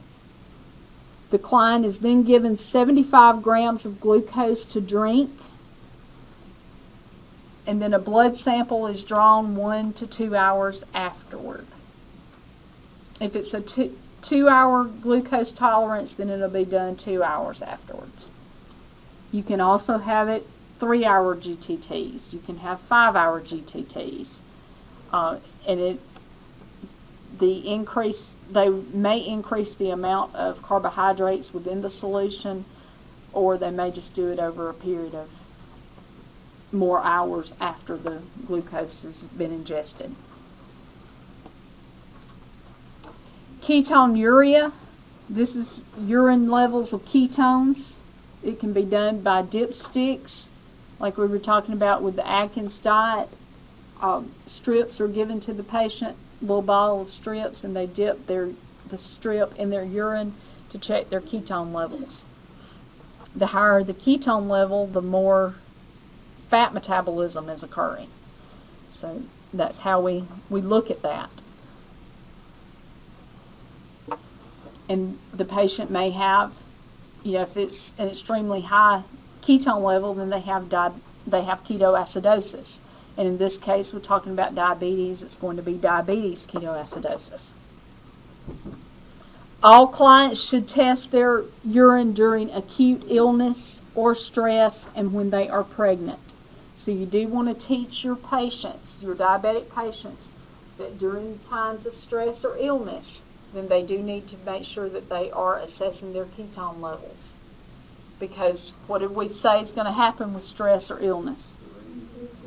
Glucose level is going to go up, so we may have some fat metabolism occurring if it goes up too much. So you want to keep an eye on those ketones. Proteinuria, this is when protein is being spilled over into the urine. The presence of protein is a manifestation of kidney disease. The filters in the kidneys are allowing those large molecules such as protein to get through. If you have proteinuria, you already have kidney damage occurring. Otherwise, the filter in the glomerulus would be not allowing those big molecules to go through into the urine. It would hold on to them. But if the kidneys are not functioning properly, then it will allow those larger molecules to get through, and therefore you already have damage occurring to the kidneys. So the glomerulus is in the kidney. Mm-hmm. That's the filtration system of the kidney. And It normally does not allow proteins to filter through it into the urine. So they typically not protein, right? Right. So if you have protein getting into the urine, there is damage that has already been done to the kidney. Mm-hmm. You sure can.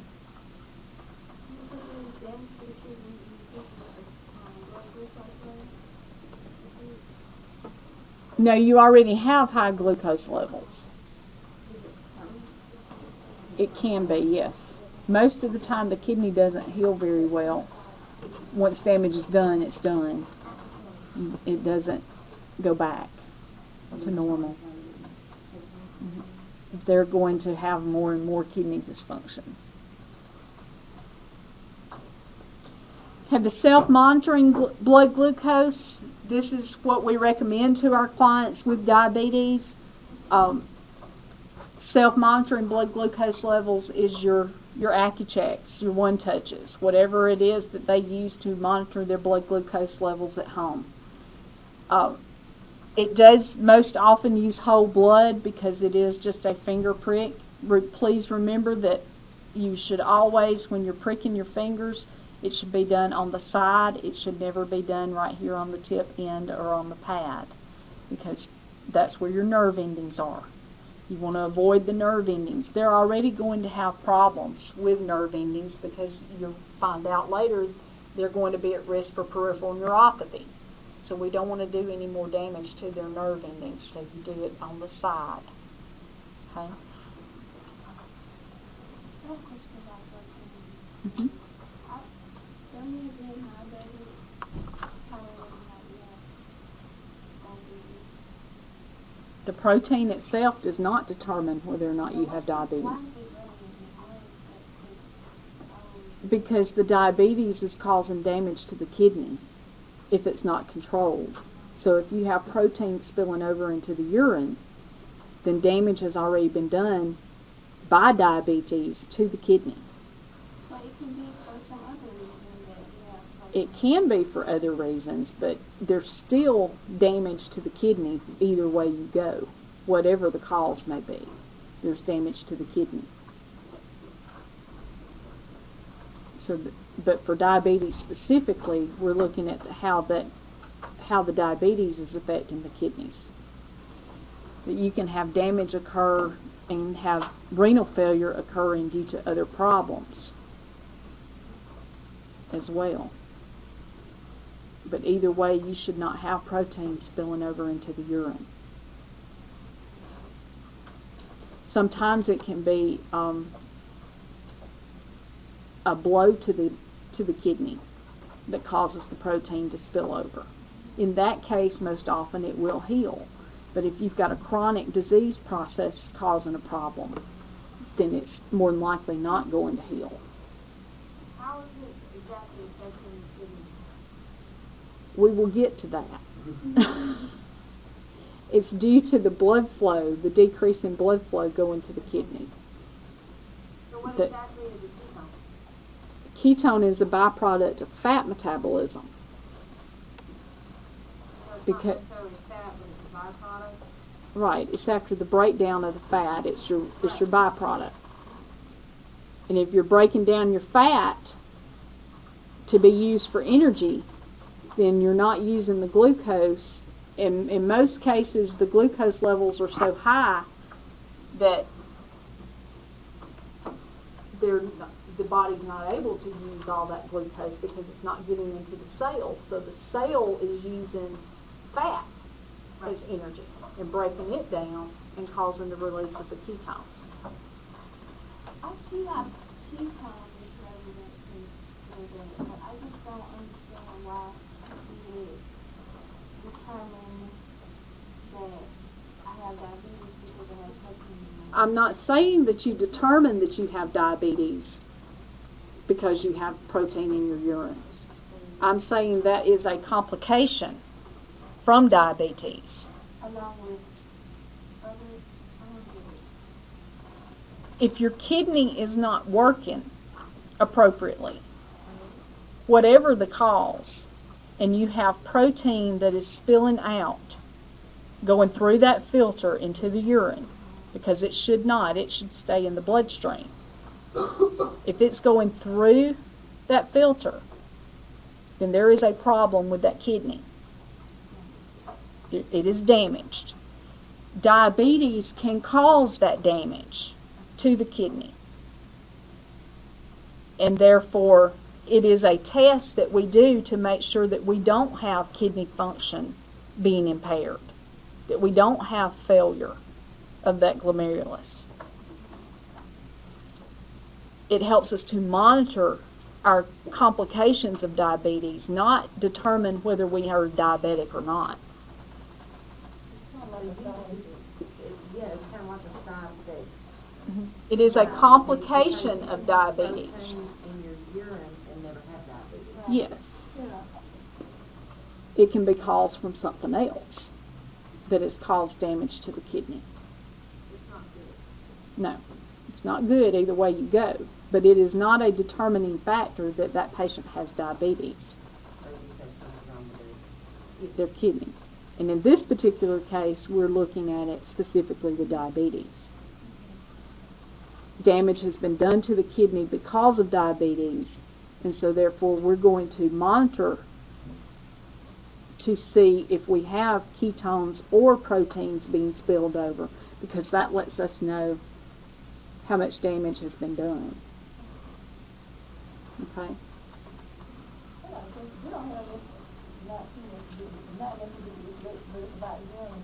When you drink coffee, is it known for your urine to smell like coffee? I would suppose that could be a side effect of the coffee, but it's because of the byproducts of it being spilled over. I've never smelled coffee urine before, though.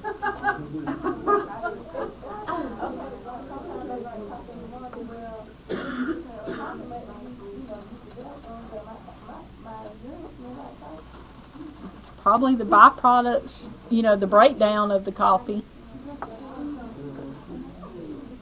And it's filtering it out. So, but I've never noticed that. Why does coffee make you go home? It acts as a diuretic, the caffeine. It's a stimulant. And taste not that way. They'll do it too.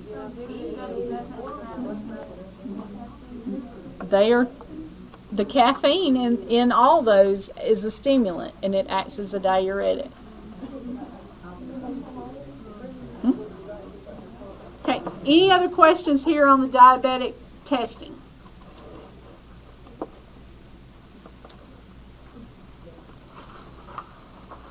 Okay, how is it diagnosed? We've already said a random blood sugar of over 200, which is a random or casual.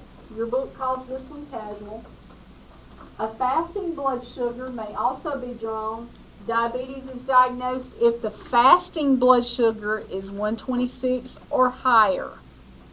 Random if it is above 200. Please understand that. Glucose tolerance test, if you have 75 grams of glucose given, and 2 hours later you have a blood glucose level of 200 or higher, then that indicates diabetes. Children are diagnosed if they have all of the symptoms and have blood glucose levels greater than 200. We don't diagnose our kids based upon that blood glucose level alone. They have to have other symptoms as well.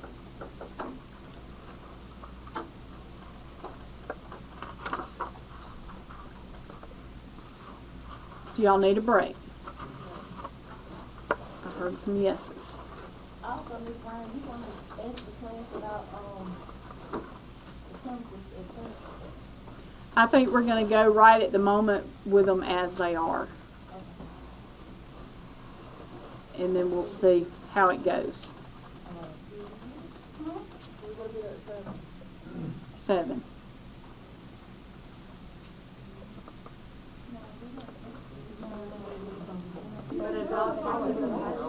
Well, she did, but I kind of want to get Okay.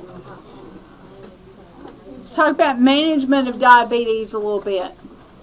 Regulating your blood glucose levels. One is your nutrition. You have to have a balanced diet with the proper amounts of carbohydrates and fats in the diet in order to control the blood glucose levels. The greater the amounts of carbohydrates in your system, the greater your glucose levels are going to be. So you've got to maintain that balance with nutrition as well as physical activity, exercise, because we need to use that glucose for energy rather than it being converted over and stored as fat. So we need to use that glucose. Our cells need to use it so that it can be used appropriately. Patients that are diabetic end up having to take some form of medications unless they can get it to the point where they are diet controlled. Some people will start out on oral agents if they're type 2 diabetics.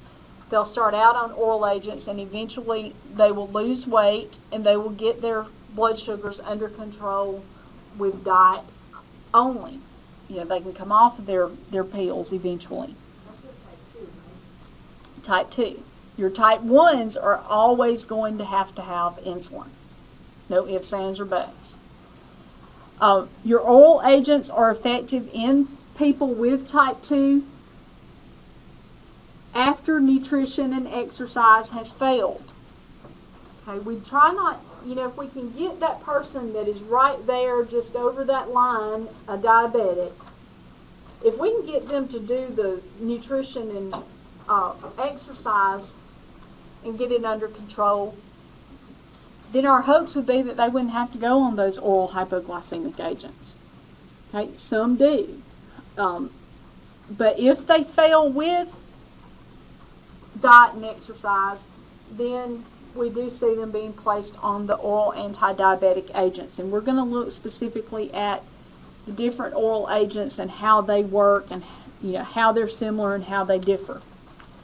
Insulin therapy is also used for your type 1 diabetics. You may also see some of your type 2 diabetics using both insulin and oral agents. The insulin works in 3 ways. 1, it helps the sugar in the blood enter the body cells where it is used for energy. It opens the cell door and allows that glucose to go in.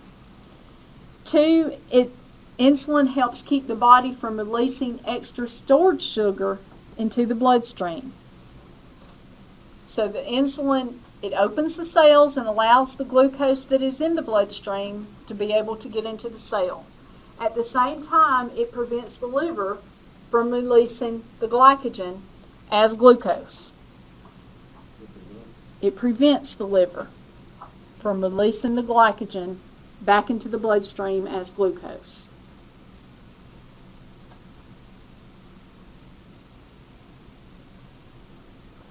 And third, insulin causes extra sugar to be stored as fat.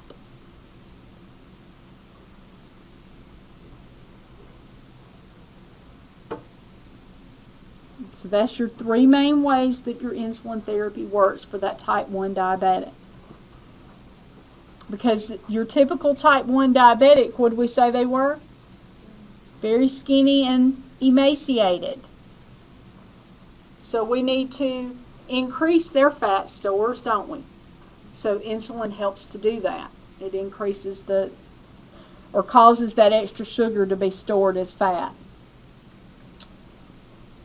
Intensive diabetes therapy includes 3 or more insulin injections per day, or the use of an insulin pump.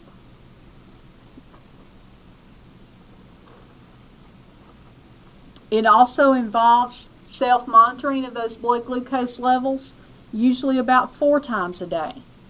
So they're getting stuck, their fingers stuck, about 4 times a day when we're doing intensive therapy.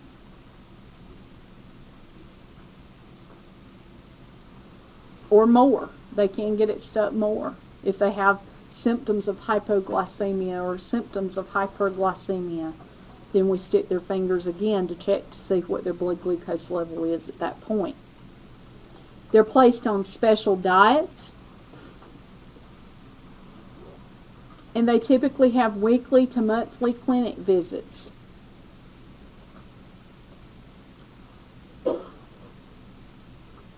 With intensive diabetic therapy, we are slowing down or delaying the chronic complications that occur with diabetes.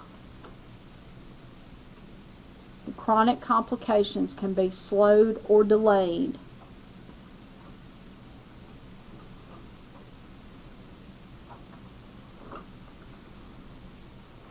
And then some patients require combination therapy, as I've mentioned already earlier, where they're using either 2 or more of the oral agents that work in different ways, or they may be using an oral agent and an insulin.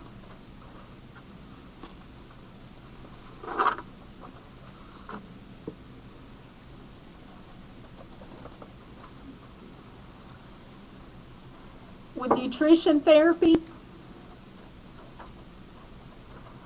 our goal is that we improve the blood glucose level and the lipid levels.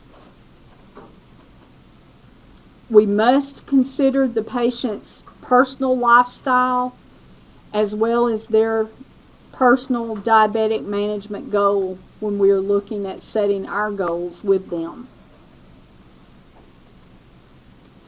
We also need to provide a consistent day-to-day food intake.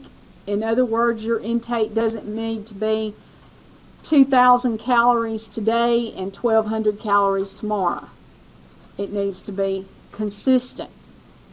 Okay, whatever your caloric requirement is for your body, it needs to be a consistent. The carbs need to be consistent. It doesn't need to be a 200 carbs today and 50 carbs tomorrow. It's got to be consistent. 3, facilitating weight management. With that type 2 diabetic particularly, getting that weight under control, losing weight, staying on the right amount of calories for your body's metabolic rate will help to get that under control, and that way you can be able to stay better controlled with your sugars. And eventually the hopes would be that you would be able to come off of those oral agents if you can maintain at certain levels.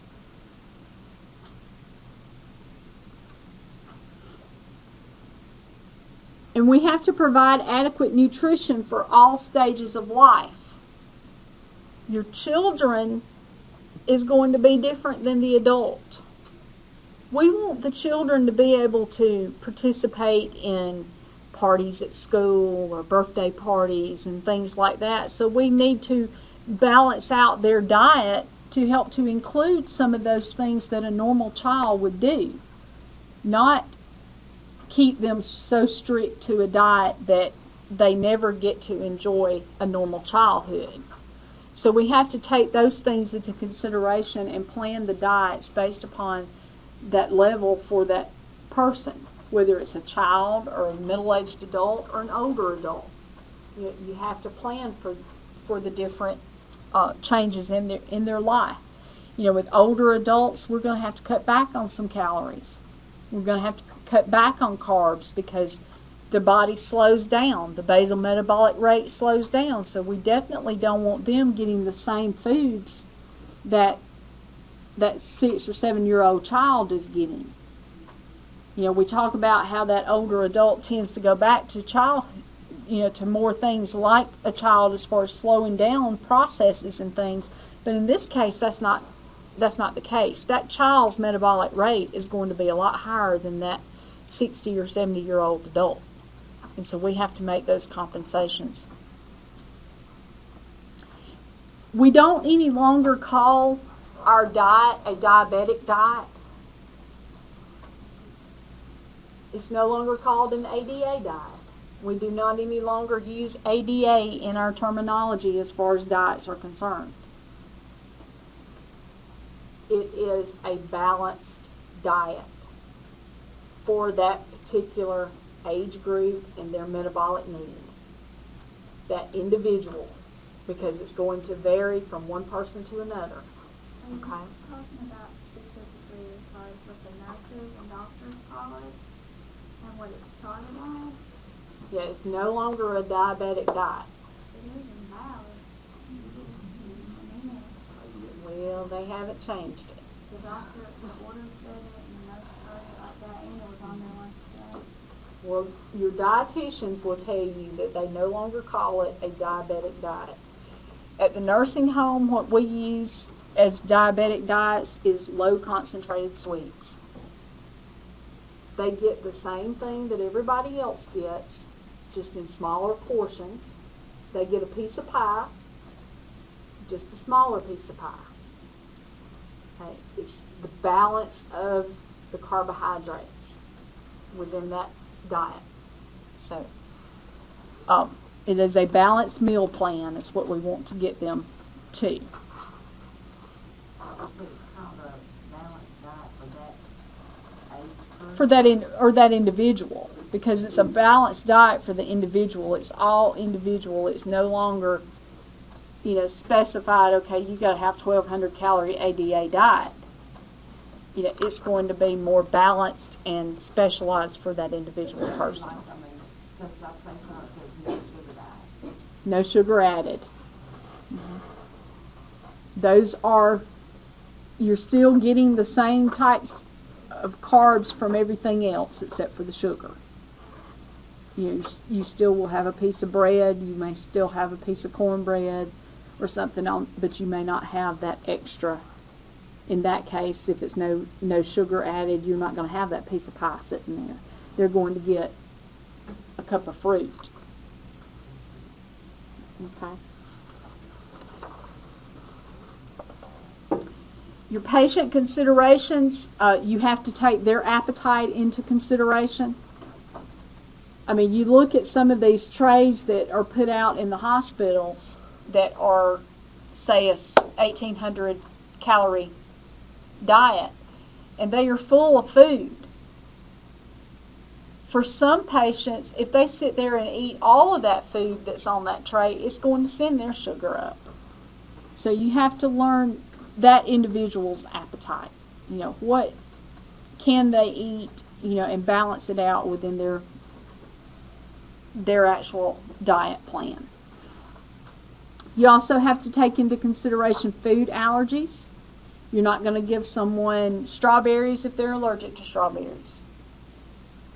Okay, so you want to take that into consideration. Their ethical and cultural influence on their diet also has to be taken into consideration. How many from the South is going to eat grilled chicken? They're going to want it fried. So you have to take into consideration what is their cultural belief, and it may be that they have that fried chicken once every week or once every 2 weeks within their diet. But you calculate it in with their calories and their caloric intake and their carbohydrates. You also have to look at financial capability.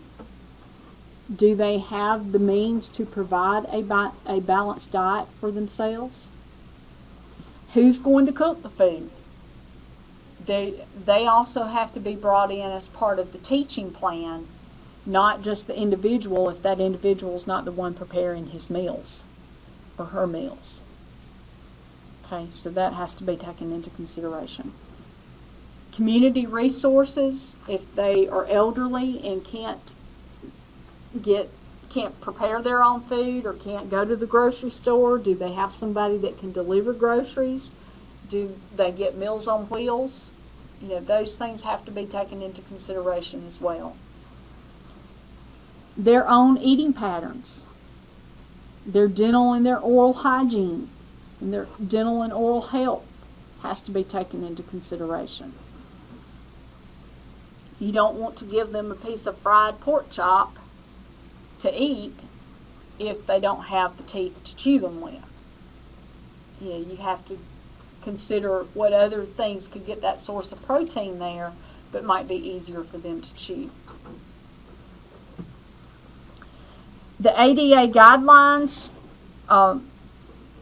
it came about in 1994 that ADA began to stress that the diet had to be individualized based upon their assessment data and their treatment goals for that patient.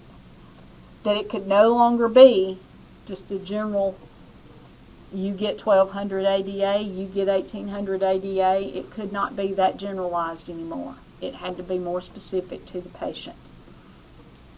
The ADA nutrient recommendations are consistent with intake recommendations to promote health and well-being of the general public. So the ADA diets went from being specific for your diabetic patients to more generalized to the everyday public. That these are the amounts that should be taken in by every individual, not just your diabetic patients. The total carbohydrate intake must be consistent from day to day.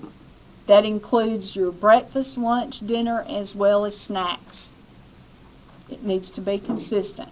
If they're told that they don't need any more than 50 grams of carbohydrates in a day, then that should be consistent throughout every day. Meal timing, sugars improved when the meals and snacks are consistent in number and relative composition every day. In other words, they're very similar on a daily basis. The times are appropriate. They may get breakfast at 7 o'clock in the morning, get a snack about 9 or 10. Meal at 12, snack about 1 or 2, or not 1 or 2, 2 or 3. Meal at 5, and then they get a bedtime snack, usually about 8 or 9 o'clock. Okay. If it is kept consistent, you're going to see that the blood sugars are going to be better controlled. Okay. One thing that we're seeing now in East Alabama that they've started doing differently is their insulins are not given until the trays are on the floor. They will go and check their blood sugars and give their insulin as soon as the trays arrive on the floor in order to keep a better, tighter control on those blood glucose levels. Used to, you get 11 o'clock, you get the finger stick blood sugar, cover them with insulin. Well, then you've got the lunch tray that comes up maybe at 12:30, 1:45. That's not real consistent. Okay, so you're keeping it better under control by doing it the way they're doing it now. The snack at night is very important for your diabetic patient. It should be given around, as I said, 8 or 9 o'clock at night in order to prevent hypoglycemia in the morning. Because most of these patients that are getting they're either going to get insulin that night or they got it at their 5 o'clock supper meal. They got their regular dose of NPH insulin, or they may have gotten their dose of Lantus, or whatever the case may be. We want to prevent them from having hypoglycemia the next morning. So they've got to have that bedtime snack. Otherwise, they will end up dropping during the night and being low in the AM. And we'll talk about those specific things. Irregular eating patterns and schedules. You know, there are some patients that are working night shift one week, day shift the next week, second shift the next, in that swing schedule. They have to learn how to adjust their insulins based upon their diet and their activities. And they work with them, diabetic counselors work real well with them, helping them to learn how to be able to adjust their own insulin dosages as to what their activities may be.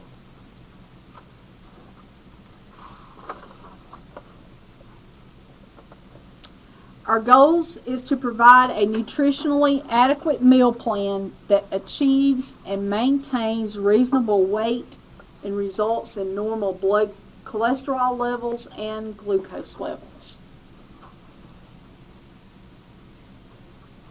Our goal is to provide nutritionally adequate meal plan that achieves and maintains reasonable weight, results in normal blood cholesterol levels, and controls blood glucose levels.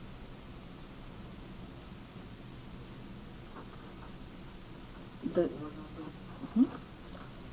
goal is to provide a nutritionally adequate meal plan that achieves and maintains reasonable weight, results in normal blood cholesterol levels, and controls blood glucose levels. Meal spacing is important to prevent large swings in the blood glucose concentrations. So that goes back to that timing and spacing those meals apart with snacks.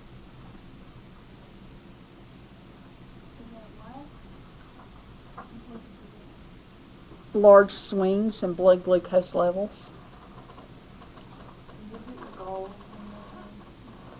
To provide a nutritionally adequate meal plan that achieves and maintains reasonable weight, results in normal blood cholesterol levels, and controls blood glucose levels.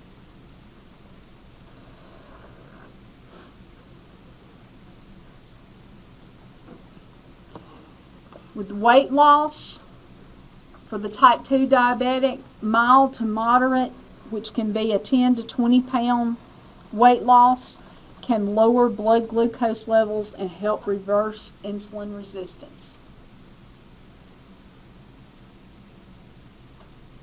It also helps to improve your lipid levels and hypertension.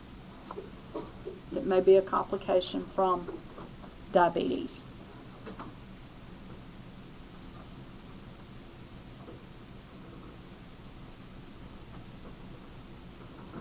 Calorie restriction or low-fat diet exercise can also be done.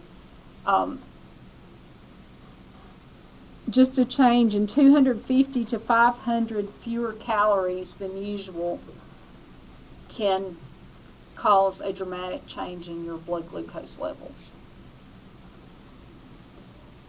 Some patients are suggested to have gastric bypass in order to lower their blood glucose levels.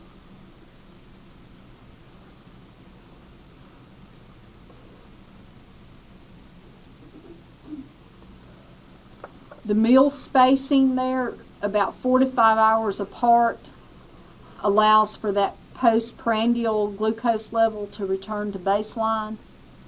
So you want to make sure there is about 4 to 5 hours apart with your meals. Alcohol is empty calories, and it should be avoided, especially for those that are trying to lose weight.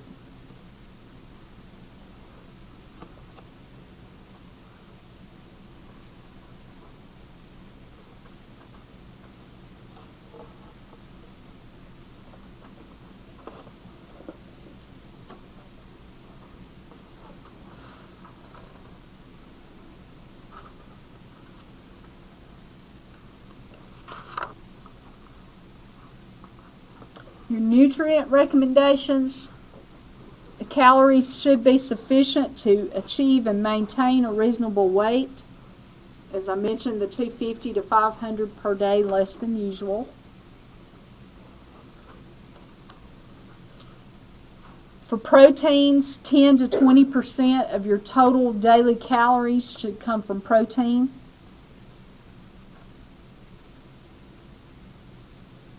So 10 to 20% of your total daily calories should be proteins. Less than 30% of calories should come from fats, with less than 10% coming from saturated fats.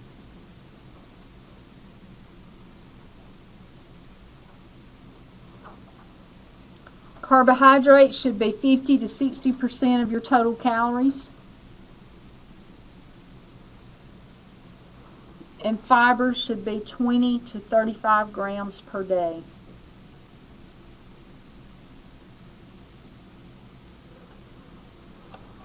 Now, this is for a diabetic or regular. It is going to be for anybody, really. It's what we should have a balanced diet consisting of. With your diabetic patients, you're wanting to make sure that they're getting that 250 to 500 less in calories per day. So they can have as much carb as I can, or not? It depends on the individual. You're going to have less calories. Is what they should take in 250 to 500 calories less than what they've been taking in. Okay. Their caloric or carbohydrate intake is going to be based upon what were they taking in to begin with. Okay. So if they let's say they were taking the 50 to 60 already, then they may need to drop to 34. It's going to be individualized. This is just an approximate amount, and it is a normal amount. Okay? All right. Any questions so far?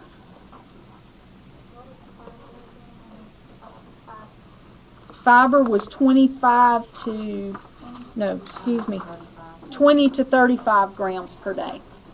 Same as the recommendation for all Americans.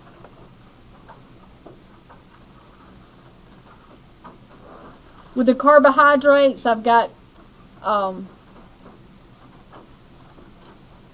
that they may go down to possibly about 40%. If they go from a 2,000 to 2,500 calories per day, then that's going to drop their caloric intake, or their carbohydrate intake rather, down to about 40 per day. So the number of carbs depend on about how much insulin you're going to get? Most of them, especially those that are on that tightly controlled, intensive therapy, Yeah. So I then those kids saying they're going to have this many carbs. they're going to calculate their insulin based upon how many carbohydrates they're taking in. So you have to know before you need it. Yes. And then if you eat more carbohydrates than you anticipated on, they may go back and give themselves another injection of insulin.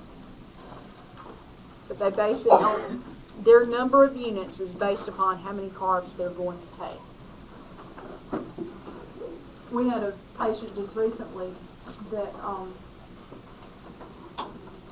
he had told the scale a little bit wrong to us when they put it in the computer, and so you would have to go in there and he would have to, you'd tell him what he was having for breakfast or lunch or whatever, and he'd calculate in his mind, how many units of insulin he needed to receive based upon the amount, the feed that we were serving.